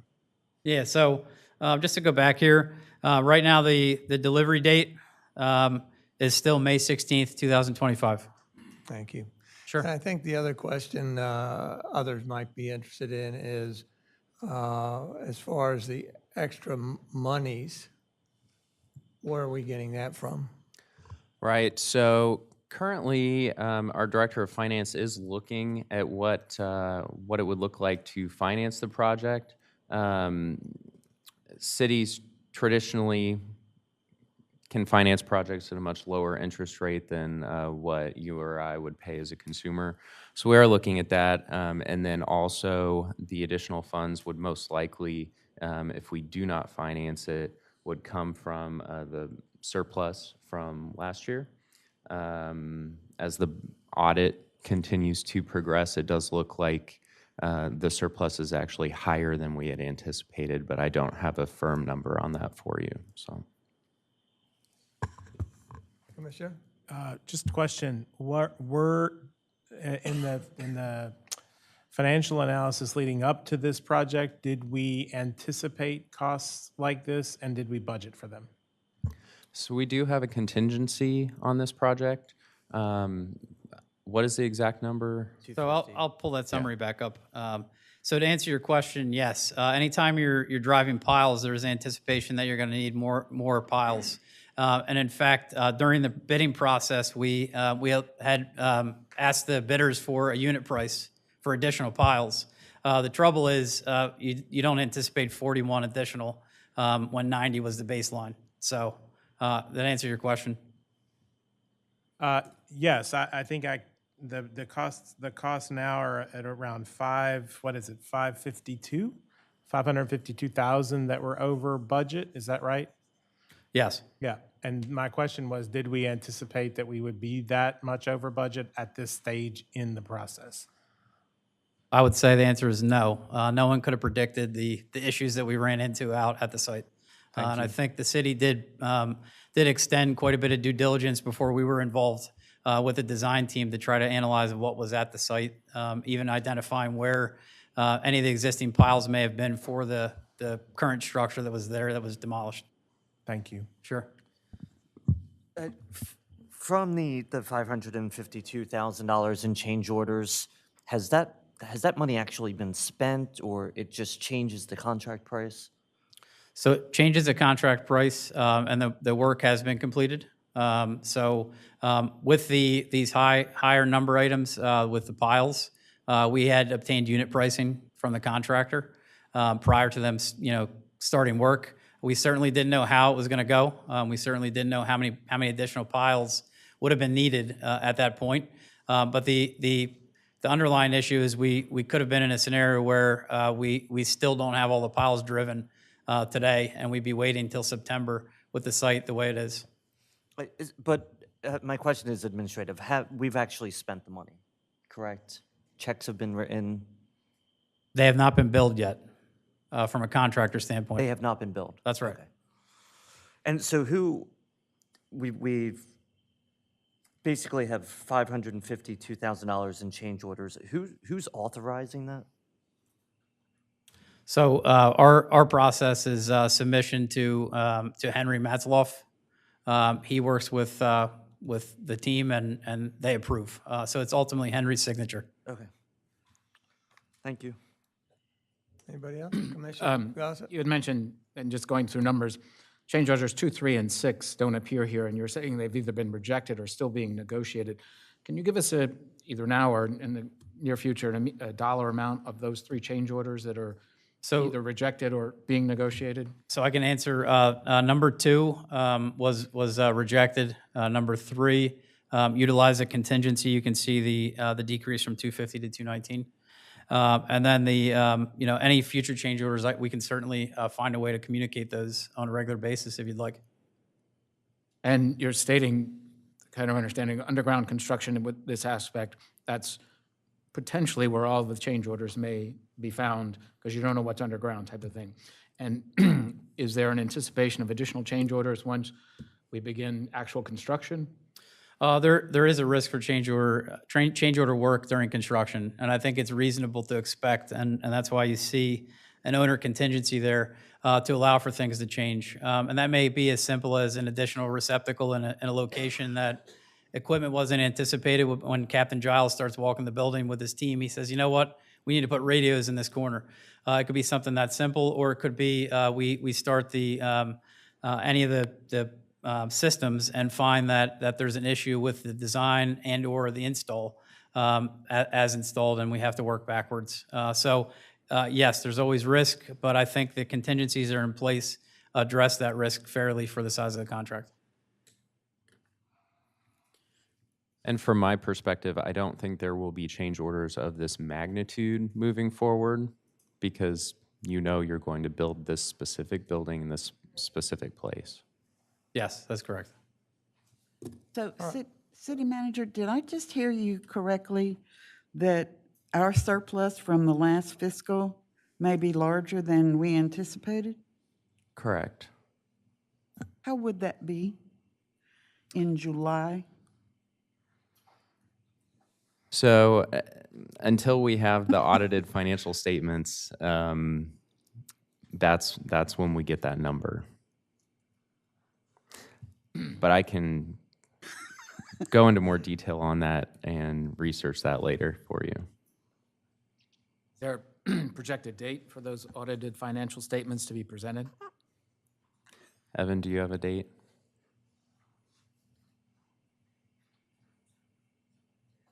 I don't have a projected date, but I do know that the Finance Department is scheduled to provide a departmental briefing at next Friday's regular meeting. So that could certainly be a component as an update on the audit, including any surpluses from the prior fiscal year. You know, I'm just going to say this because I want it on the record. Of all the times I have asked what that surplus is, it's disturbing to hear in July as if we are unable to even trend out where we might be. And I look forward to hearing what I guess I'm going to hear at the regular meeting, but this is confounding to me. Maybe it's okay with everybody else, but it is confounding to me. Back to you, Mayor. I'll concur with you because part of the reason that this board as a group had raised fees, raised taxes and so forth was based upon this illusion that we were broke or we were under budget or whatever you want to call it. And so it is disheartening for me as well to hear that we can now use surplus for issues such as this, but we couldn't do it for other things and we had to raise taxes and so forth. So I am also disappointed. Anybody else? If not, then we'll go to the public.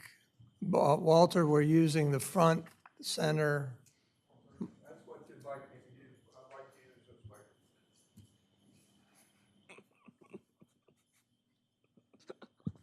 It's against the chair's wishes, but I'll allow it this And, one. and Mayor, I'd like to just say, point of order, you are the mayor and you are the chair. That's You- why we're in he the gets to position we are decide. today. Sorry, sir, this is deeply disrespectful of the chair of this board.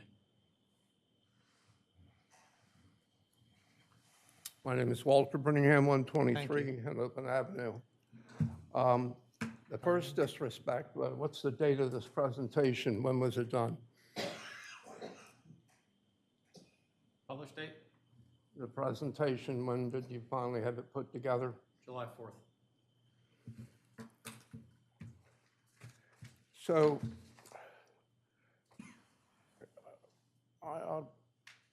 I just got the receiving end of this, but a lot of this stuff is just plain not true. To those of you that have been around here for a while, and practically none of you, when this building was built, after they got done taking everything out, they took the rest of it out. And then they backfilled it with all new fresh dirt because the people that were here at the time, that was back in the days when there was excuse me, a committee of local people that had some say into this. So maybe the first question is, what's the depth of the depth of the sheet piling? Remind you folks that we were never told about EDIS was going to come in and be the project management, and there were no meetings. The public was not invited. There are ways to do it, and so when the company that built this, they wanted everything gone, so when they started, that it would be empty and they would know what's in the hole. Yes, there is a way of finding out what's in the hole before you start digging. And yes, there is equipment available to figure out what's down in the ground. They do it in cemeteries and other places. You don't just keep driving piling. When we did the Lewes Dairy Market on Lewes Beach, the piling was brought in and they started driving piling, and the piling is supposed to take up, and it didn't take up because the piling wasn't long enough. You couldn't do any piling tests because you had the building there in the way. Well, we watched it going on, and we watched mobilization of a huge crane, and I have to apologize. I've been sick and I can't see, but the reason I asked, and there's going to be some stuff this afternoon, we had no support documents, and you knew that. Why couldn't we have it? Why couldn't we have had it over the weekend? Are you going to leave now? Not funny. So we had numbers given to us. And I apologize for not seeing that. But folks, this all went on and there was no local committee. Don't smile, Jay, you were part of it. Did he see that? And the whole thing, Walter? that's fine. What the problem was, there were people in this room, Sam left, there were people in this room that had better sense demonstrated as a result of this building. And Mr. City Manager, we're going to try yours this afternoon. But what the report that we were given here is not reliable. Thank you, Walter. We could have done a lot better. And you could do a lot better because you give other people time to talk. Thank you, Walter. Anybody else? You're not old enough to know some of this stuff. Craig, Craig, and then Jay. Craig Thayer, 102 Laurel Street. Just a couple of clarifying questions on the timeline. I just want to make sure I'm understanding. So you're still, I believe you're still projecting that you will complete on the original completion date? Yes, that's correct. Okay. So if there's still a 2-month contingency, really you're thinking you'll complete, if there's no other issues, you'll complete a couple of months before that? That's right. Okay. I'm sorry. Yeah, so just to repeat my question, so the first one was, you're still targeting the original completion date, which you had said yes. The Yes, sir. second one was that, I just want to make sure I understood the 2 months contingency. So if we have no more delays, you'll actually complete 2 months prior to that, which would be March, April, May, April. It'll be March. March, thank Yeah. you. Which leads to my last question, just on the timeline. At this point, are you anticipating that you're going to be able to catch up at all to get further ahead? And my question really is about the projected completion date doesn't make any assumptions that you're going to be able to catch up on lost time. It does not. And I think there's certainly opportunities as the interior finishes begin to sort of sequence tighter than what the contractor's expecting. But right now, the plan is not to try to make that month up. It's to try to get the concrete in the ground. So that's today's focus, okay, if you will. Perfect. All Thank right? you. You got it. Thank you, Craig. Jay?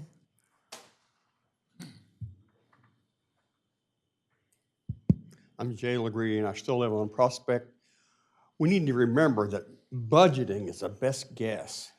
I mean, I think we do a really good job with our budgeting every year, but it's still a best guess. So you just never know how close you're going to get. That's one thing. We audit every year, so that's nothing new. We all start after April 1st, and the audit people come and they go over our budget, and we get a report in September, October somewhere. So that's not changed any. I would like for us to wait until after the summer before we talk about borrowing money. We really don't know what our revenues are going to be. I think our revenues will probably be a little better than what we anticipate. And my last question is, would we have done anything different had we asked for an amendment to our floodplain map, or at least requested one? Would that have made any difference at all in what we encountered or what we had to do? We had to drive so many piles and had to be so deep. We had to do seawall. Appreciate it. Thank Thank you. Thank you, Jay. Chad, did you want to? Chad Moore from the Admiral Hotel. You have to excuse me, I had a sty in my right eye, so reading is a little challenging here. Out of respect for the mayors and the commissioners, I'd like to speak on facts rather than opinions. The first fact is the City of Rehoboth has been great for us to work with.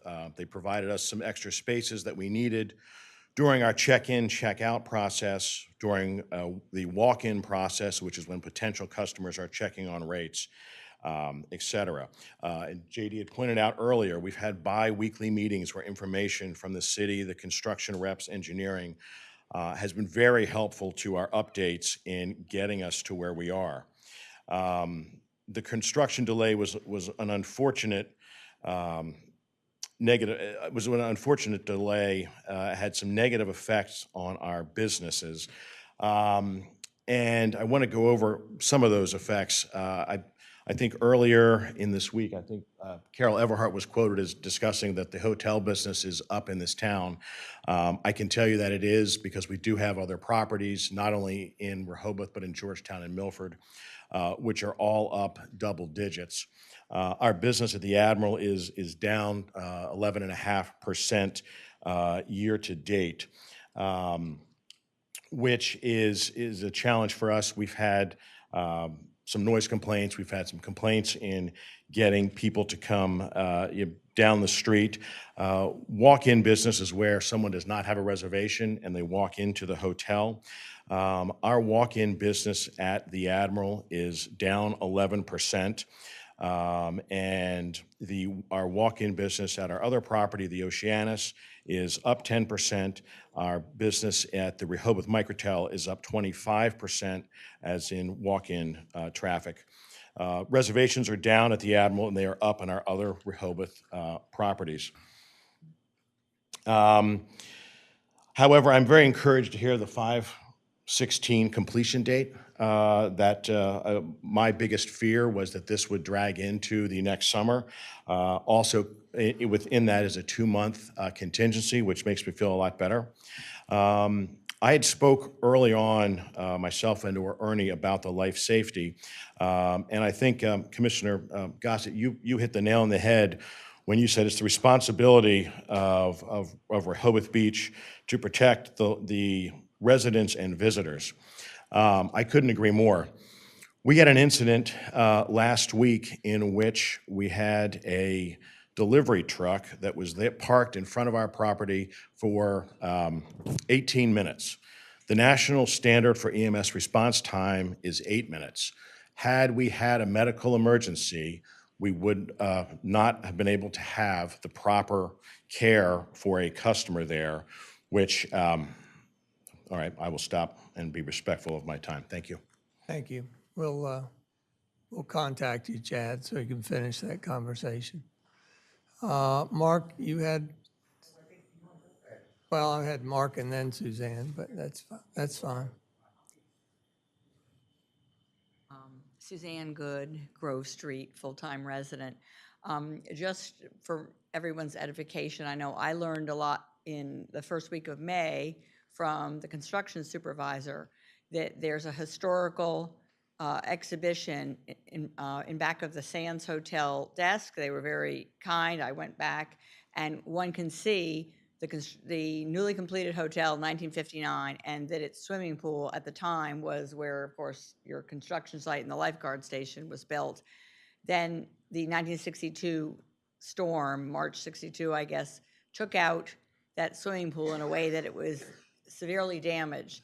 So I'm not sure whether, because that was 1962, no one thought to worry about what was underneath. And you talked about only being able to go 3 feet down. Obviously 3 feet was insufficient, and we're talking massive concrete coping. And I heard directly from the construction supervisor that things were made worse because in order to expedite the construction of a lifeguard station, I guess sometime after 1962, additional concrete was poured in there to sort of create a flat surface on which to build. So I'm sorry none of this was known, but if any of you now, I mean, it's a little late, but if you're interested, the Sands Hotel will graciously allow you to look at this photographic exhibit to understand how a lot of this, sort of transpired. Mr. Tedder, I was a little shocked that you told us how that an average citizen wouldn't get as preferential rates as a municipal government, because we'll learn later today, I mean, you have a 0% APR, you have the most preferential. So I wish the city of Rehoboth Beach were to receive the interest rate that we've granted to the city manager. And anyway, thank you very much, and I'm hoping you don't encounter problems above ground as you did below ground. Thank you, Suzanne. Mark?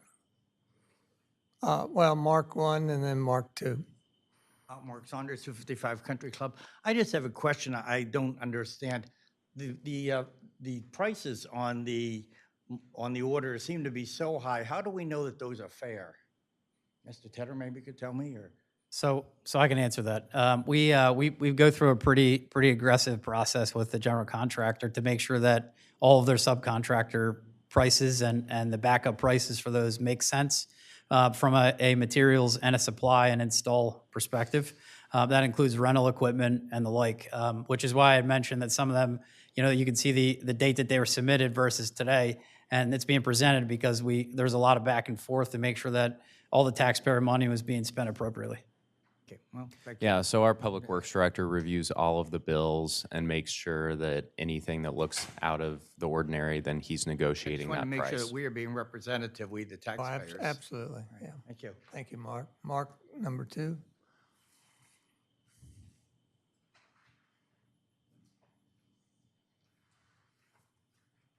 If I may, when I was up here earlier, I ran a little bit out of time and I had one last sentence to say, which was that I wanted to second what Tom and the woman sitting in front of me had said when they got up here to the microphone.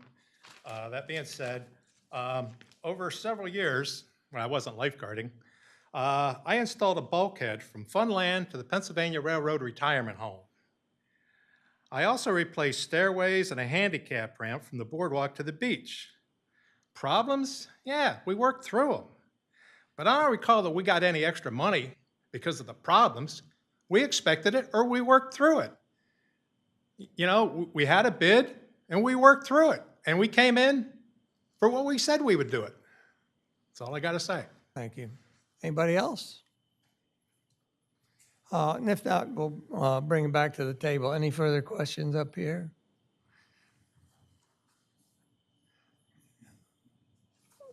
Keep it short. Walter Birmingham, 123 Henlopen Avenue.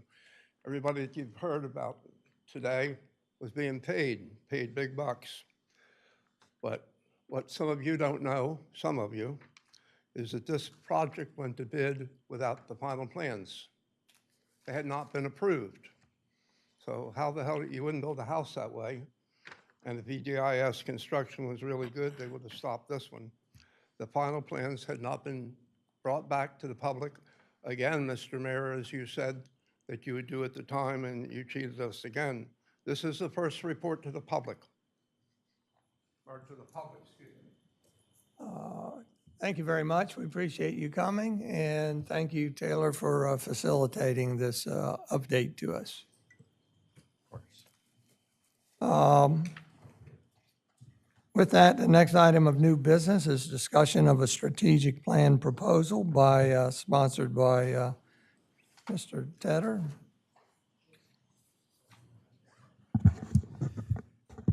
Good afternoon, Mr. Mayor and Commissioners. So today, as you just noted, we're going to talk about potential for a strategic plan for the city. A strategic plan is the process that an organization goes through to define its vision for the future and identification of goals and objectives to achieve that vision.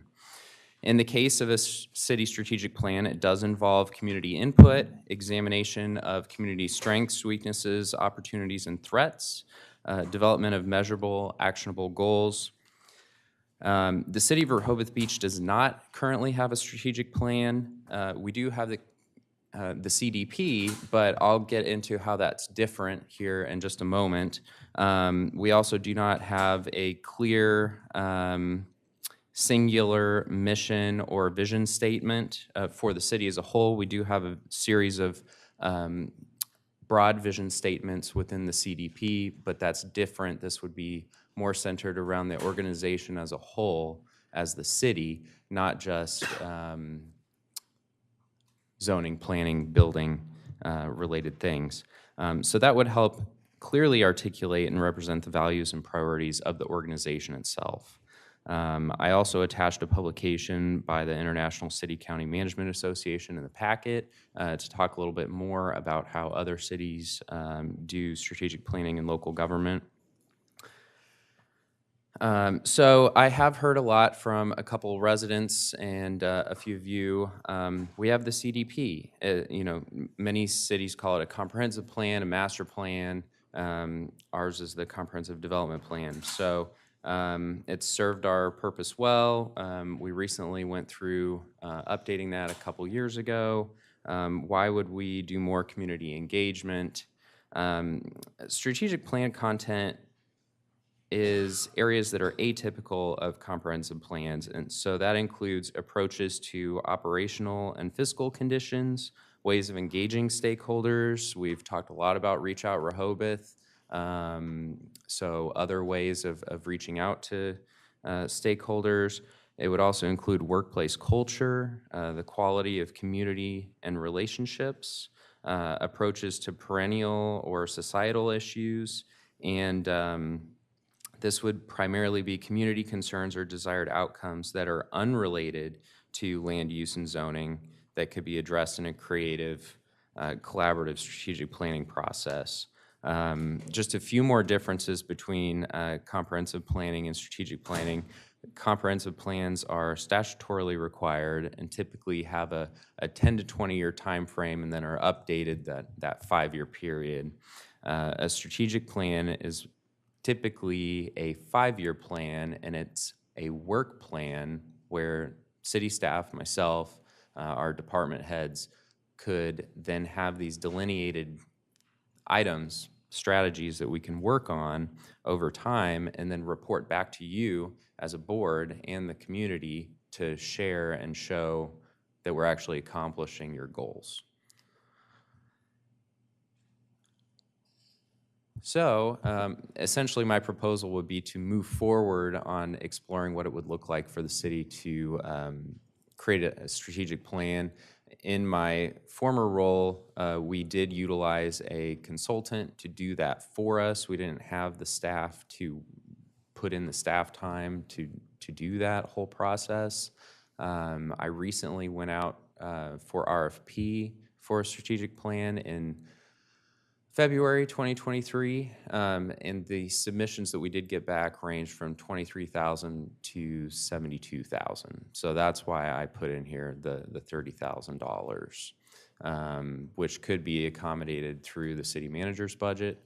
But again, this is all food for thought, and I wanted to bring it forward as a potential thing that we could look at moving forward, and I stand for any questions you may have. Commissioner? I just have one at this time. I read through this several times, and I think it's really strong to have an approach that involves staff. So that's the upside for me. What kind of timeline would this be on to actually deliver when I got to deliverable number 6, which is the complete strategic plan? Mm-hmm.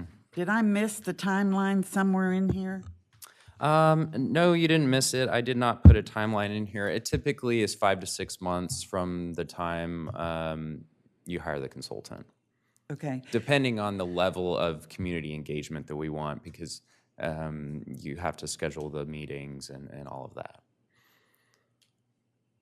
And I was in the background section, in the second paragraph, it talks about for the next 5 years, city staff works to implement goals and so forth. I'm just kind of wondering if a revenue generation plan for 5 years is dovetailed in this, or do you see it as a separate initiative? It would definitely be part of this. So it would be a strategy with measures to work towards doing that in that 5 years. So it would be essentially a strategy and goal to complete that. Because I think if I'm tracking correctly, our first step, and Evan and Taylor, tell me if I've got this incorrect, our first step toward a 5-year, more fleshed out plan was going to be the holistic evaluation of fees for our city. And that's coming, I know, at some time in the near future. So I would say, currently we have a list of all of the projects and all of the things the city's working on or exploring or looking at. Right. And then something else kind of rises to the top and those things get pushed down. Of course. So with a strategic plan clearly outlining what the top goals are, if that revenue generation plan is strategy 7, subsection B, it has to get done, and we have to report back to you quarterly to show that we're working on it. I'm a big proponent of having clarity, especially with department heads and all staff, about where you're going and how you're going to get there. The problem I've got right at this moment is on the heels of what I just heard of additional funding that obviously is going to be needed for the Beach Patrol building. Your positioning is a bit interesting to me, because this is another 30,000-ish. So it just gives you a little pause. Right. I do believe this would help us clearly move forward, and it would also be very helpful in my management of the staff and organization as a whole, because with reporting back to you quarterly, we have to show progress. It has to be updated. We could do something internal and try that, but I have seen this be very successful. Well, I did note in this document, it talks about existing funds that could be used for this, that they're already Correct. budgeted funds. Yes. It's just a bit concerning to me, but others, I'm sure, have different opinions. So I think I can parse this out. The financial aspect of it, I think you hear a lot in a meeting like this. These cost overruns for the beach patrol are concerning, because if you think how early we are in the project and how much farther we have to go, one might extrapolate that could balloon into well over $1 million. We'll see. Hope not. And so spending money for something like this, you do start to wonder. However, we have tried a couple of times to deal with this issue of what are our priorities, and we have not gotten anywhere. And I think we owe it to the taxpayers to have our city government focused on a set of priorities that they and we are accountable for. And right now, we don't have that. We're just doing. And so in the spirit of that, I think that this is a worthwhile exercise. The only thing that I would ask is that we expedite this process so that it can fit within the budget cycle, so that we know what our priorities are as we lead into the next budget, so that we are not mismatched from the how we budget. So but I think overall this makes sense to me, and I actually think that $30,000 for it is cheap. I was expecting something larger than that for an endeavor like this, but if you can get it for that, great. Anybody else? Monkey? Yeah. I think this is something we need, as it has been somewhat articulated. But the real issue with strategic planning is, at least in the experience that I've had working for organizations that have gone through this process, and it's a process, and the idea of it ultimately allows the organization to sort of assess itself, and but it starts internally. And I think where a lot of strategic plans maybe backfire or really don't deliver what they're intended to do is the board of directors get together and they do it, and you really can't do it without getting everybody involved, and that becomes cumbersome, and a lot of times you want to sidestep it because we can think, well, we can get this done quicker if we bypass this and all that kind of stuff. But really, if we talk about a board that spends the time doing pretty much nothing but process, this is, I think, at least a constructive thing where ultimately Taylor gets to understand the organization, and also the staff gets to understand the organization. They get to sort of understand how they fit in it and what they do and why am I doing this thing? What does that support? Who's the, how did it come about that we need to do this and the priority and so forth and so on? And that may seem obvious to a lot of people, but in larger organizations that have a lot of different connections and things that they involve ourselves in. I mean, we do stuff from writing, doing financial analyses to running a sewage treatment plant. We have a lot of different facets. We have a police department. We have all this many different kind of activities. We're not hammering out. We're not baking cookies or anything. So.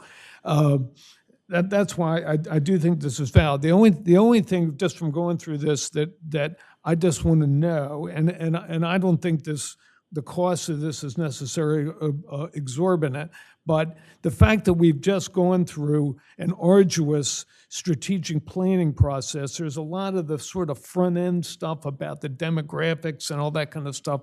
If any of that information is not old enough to that it's not reliable, if we could maybe use some of that in sort of in the front end. Of course, yeah. And that's really my only comment about it is there's a lot of that, and quite frankly, I know going through for the CDP, it was derived from information that was like not really current, or so current, and if that's the case, then I think we need to try to get that. But that's really my only comment. Okay.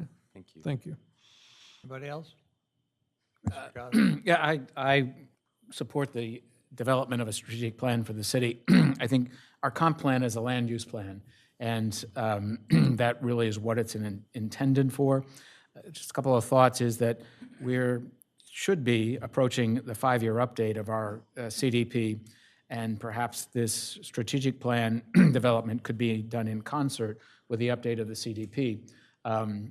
CDP addresses a lot of the issues here, and that data does exist, so a parallel update and creation of a strategic plan I think would be helpful in having the inclusion of a member or possibly several members of the Planning Commission involved in the development of the strategic plan, just to give background of how the land use plan came together.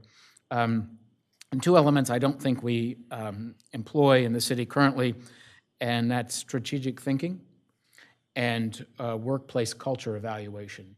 And a strategic plan specifically addresses those two issues to help the staff here understand their purpose, not only just to get the job done, but really what is the motivation behind that and the real creativity that it takes to move forward and to give people an opportunity to grow in their positions and understand why they do the work they do.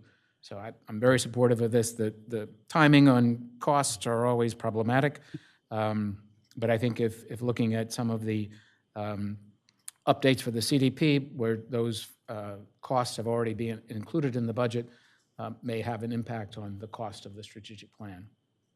Thank you. Anybody else? Mayor, your thoughts? I'm still struggling a little bit with understanding the difference between the strategic plan and the comprehensive development plan. And maybe if I go back and read the support document, that'll help me. But that's my only struggle right now. I know we say the CDP is a zoning thing, but there are non-zoning components in it, I think, that would translate well into a strategic plan.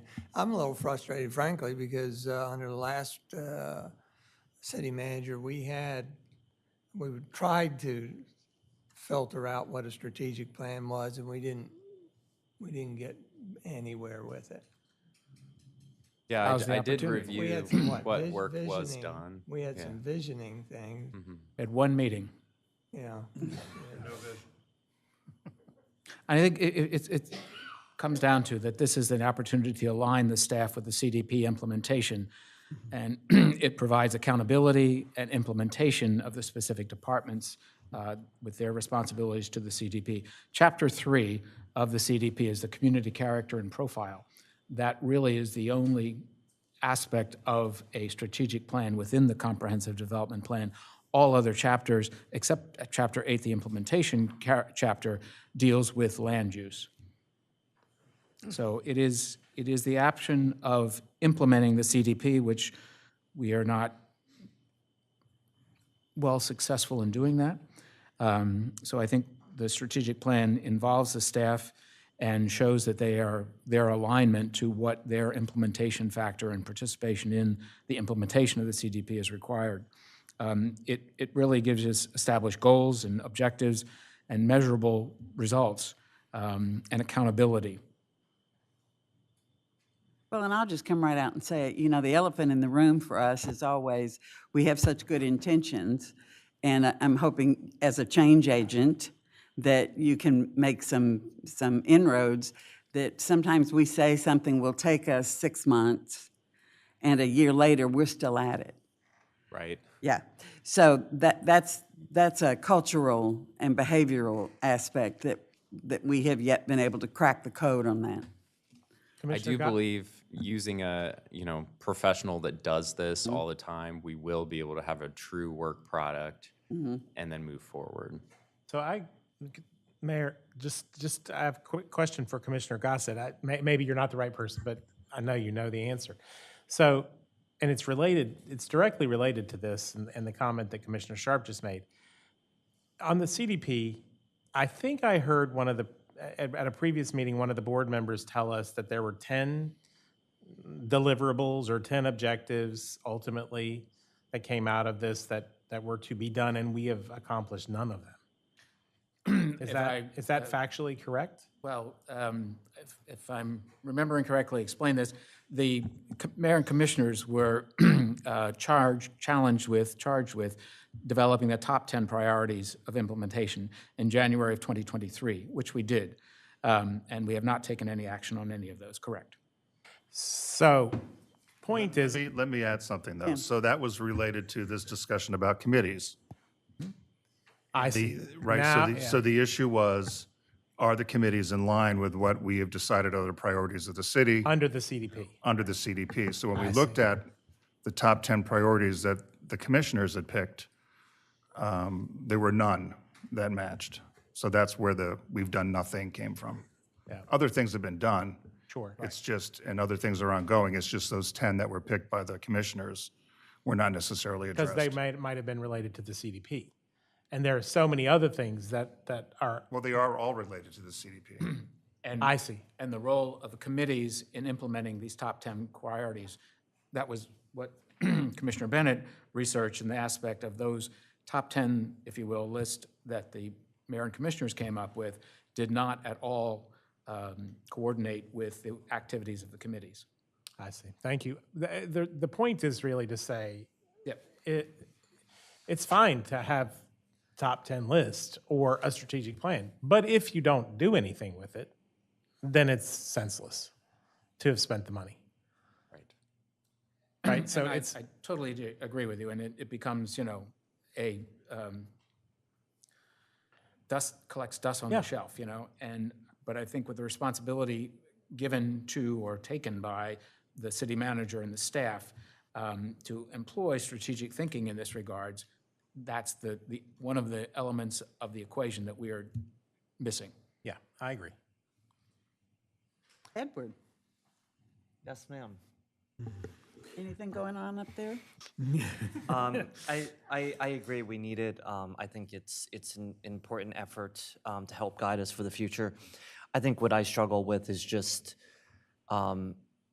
spending money on a consultant to make it happen, and why can't it be done in-house? I think is where I I hesitate. I don't disagree with you, but we are looking at charging the staff with additional responsibilities. We're asking for many things to be done all at the same time, and when you implement something of this nature, and no offense to any of our staff here, but you get what you pay for.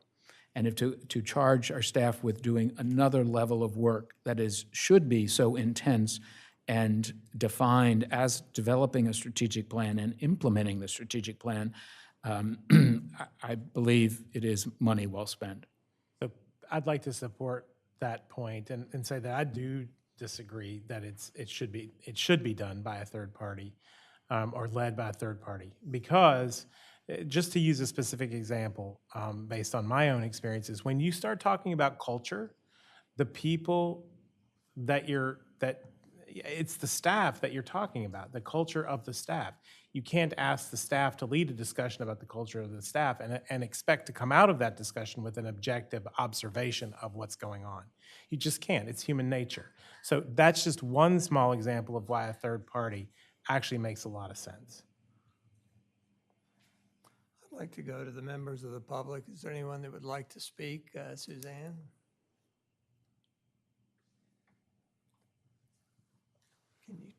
Dan Good, 1 Grove Street. Just as I overall see no real net benefit to our handling the out-of-control growth of Sussex County, the town of Lewes, and the Wolf Neck service area, I see no net benefit to this. I tend to agree that we have great City Hall employees, so we should be able to undertake this particular type of work in-house. Mr. Miller was previously projects coordinator was his previous title before he, became acting or interim city manager and now assistant city manager. I'm just looking, for instance, at the $30,000 cost. We're told that there's some city manager contingency fund. Okay, money is fungible. To me, there are at least 10 better uses of that $30,000, even if it emanates from some contingency fund. We could have retained Deauville Beach for less than the cost of this consultancy. I'm sure all of you saw this $200,000 comprehensive parking and traffic study that in 2022, at least one other citizen and I advocated against, and having someone like Mr. Miller in-house who's very familiar with the traffic and parking parameters. We'd already contracted for at least 5 similar studies, and we hadn't implemented the recommendations. We had ignored a lot of the very reasonable suggestions by the Parking Commission, which ended up being disbanded mostly because several of the members resigned in frustration that their recommendations weren't followed. So in general, I think things like Reach Out Rehoboth and now this new proposal, I was shocked to see this on the agenda. I mean, we have a fiscal crisis and we're continuing to add new consultancies. We do not have a physical crisis. Okay, well, let's Let us keep the correct information flowing. Well, with the recent change orders for the lifeguard station, if that doesn't worry everybody, I'm not sure what will. And in general, I've seen 7-0, I believe it was 7-0 to contract for this $200,000 study. No one can even figure out a lot of the sticks on King Charles Street, which isn't even that, King Charles Avenue, I'm sorry, which is it's certainly less traveled than Bayard Avenue. Comments on the strategic agenda, please. Limit your comments to strategic agenda. No more consultancies that could be done by our very able and experienced city staff. Thank you. Thank you. Thank you.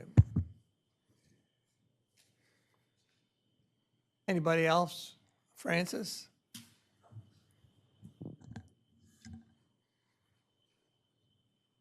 I think a strategic plan that, Francis, your name. Francis Kelleher, Stokely Street.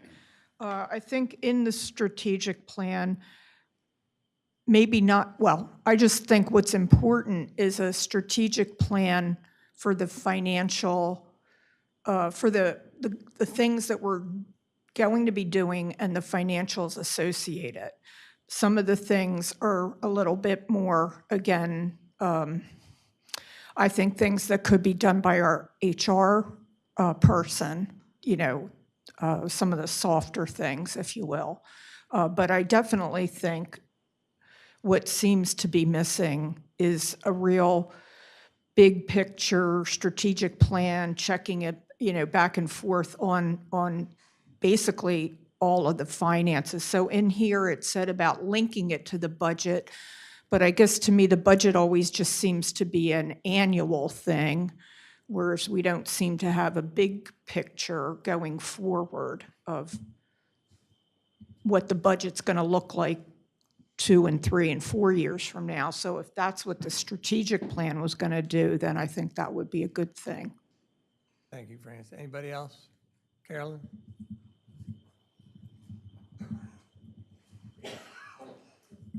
Carolyn Diefendorfer, city resident. I personally think strategic plans are a good thing, and they're not a once and done. They're something that get updated over time. You all did expect all the nonprofits, and full disclosure, I do volunteer with Main Street. You expected us all to have a strategic plan. We put one together. It is not something that is quick to do. You need people that have talent in doing it to help guide you through it. I do think that I don't know, I know committees is for another day, but I think there's a way. There are a lot of talented people in this city. You may have folks that have done this in a past life as a consultant and did this. You may be able to get some talent from the city for that, from city residents, city property owners for that. But I do think it's good. Can you do it internally? Maybe, but then you're pulling those same employees away from their day jobs. And I hear you all say that things don't get done. Things do get done. It may not be your top 10, but people work hard in this city every day. I see it every day.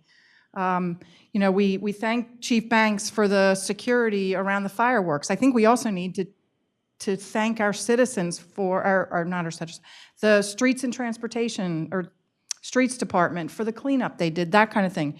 But if you take your employees internally away to do this, you're taking away from their day job.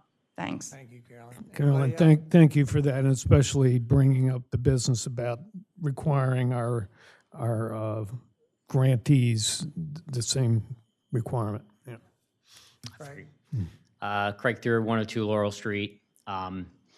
I think everyone kind of knows how I feel about planning, so I do support this. Really just 2 comments for Mr. Tedder. So one is, I apologize. So 2 comments for Mr. Tedder. So one is, don't allow this to become a static document, okay? As you go through the process, work with whoever the consultant is to make sure that this becomes a continuous, living, breathing process. And I think you alluded to this in response to Commissioner Sharp's question about revenue. And I believe what you said is goals are going to move up and down, right, in that ranking based on what priorities may or may not be. And that's really my point about being a continuous, living, breathing document. Commissioner Sharp, if I took words out of your mouth or misinterpreted you, I apologize, okay? The second thing is, and it looks like the time is built in here because you're going to go to RFQ, you're new. You've been here about a month, plus or minus. Make sure that you take the time, particularly the next couple of months, and this is a great time to do it. This is when we're really busy, to get out and form your own opinions. The risk with having a consultant come in is they're going to tell you what your opinion should be. So make sure you take the time to formulate your own opinions about the city, about what the planning process should be, and about what the goals should be. You're probably already thinking about doing that. That was just a comment, so not trying to tell you what to do. So thank you. Thank you, Craig. Anybody else? Woody? It sounds like this board appears giving a nod of approval. I would think the next step would be to send out an RFP, RFI, RFQ, whatever the stage is, and see what we get back. Okay. Have you already done that? No. No proposal. I do have a draft, though. I see. So I'll have Evan take a look at it, and we'll go from there. So how did you arrive at the 30,000? So back in February 23, I did a RFP for strategic planning services, and it ranged from 26 to 72,000. I see. I thought you were saying that was us, that the range you got back from an RFP No, for this one. I can't imagine that things have gotten cheaper, but There's just my misunderstanding. Thanks for clarifying it. I understand now. Thank it you. really also depends on how many optional components we do. So we'll see what it might be able to be cheaper, but it just depends on how many times the people actually have to come here. So. All right. It's like how many meetings? Okay, so again, you've got the nod of approval to proceed. Thank you. Thank you very Thank much.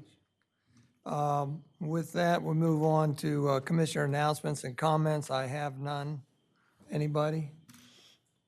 We'll review future meeting dates. The next meeting is today at 2 o'clock. It's a special meeting. Citizen comment for anything off topic. Come ahead.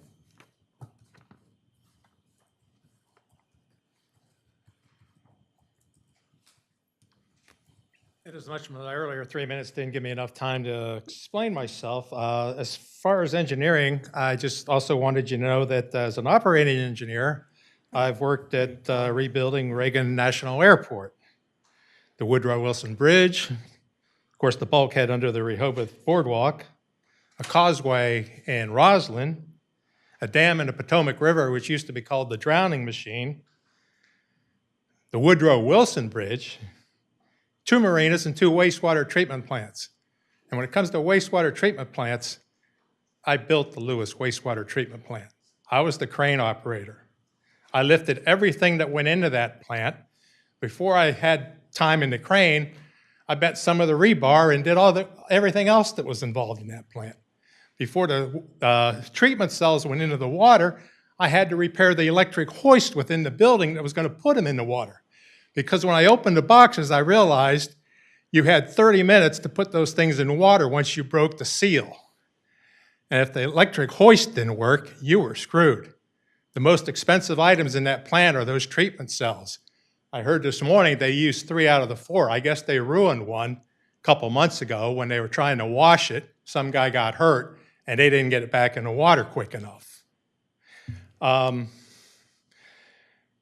Interestingly enough, I once applied for a job to build the Severn River Bridge from Annapolis across the Severn River. When I showed up, I was the first one there. They said, all right, you got the job. While I was there, I pointed out, you've told me, I got a job working on the other side of the river, but your diagrams here indicate that nothing's supposed to happen over there for the next 3 months. So what am I going to be doing? They all scratched their heads and said, holy cow, what the fuck? What have we done? We just gave this guy a job. We don't even need him. And then 2 other guys showed up for the job. So they decided to test us all. I think the other guys scored a 72 and a 70. I scored 100. And they offered me the job at the Woodrow Wilson Bridge because I showed up to build the Severn River Bridge where they really didn't need me. They just didn't realize their own engineering mistakes. So I rebuilt the Woodrow Wilson Bridge. Thank you very much. Thank you. Any other citizen comment? If not, this meeting is adjourned at 1:18 p.m.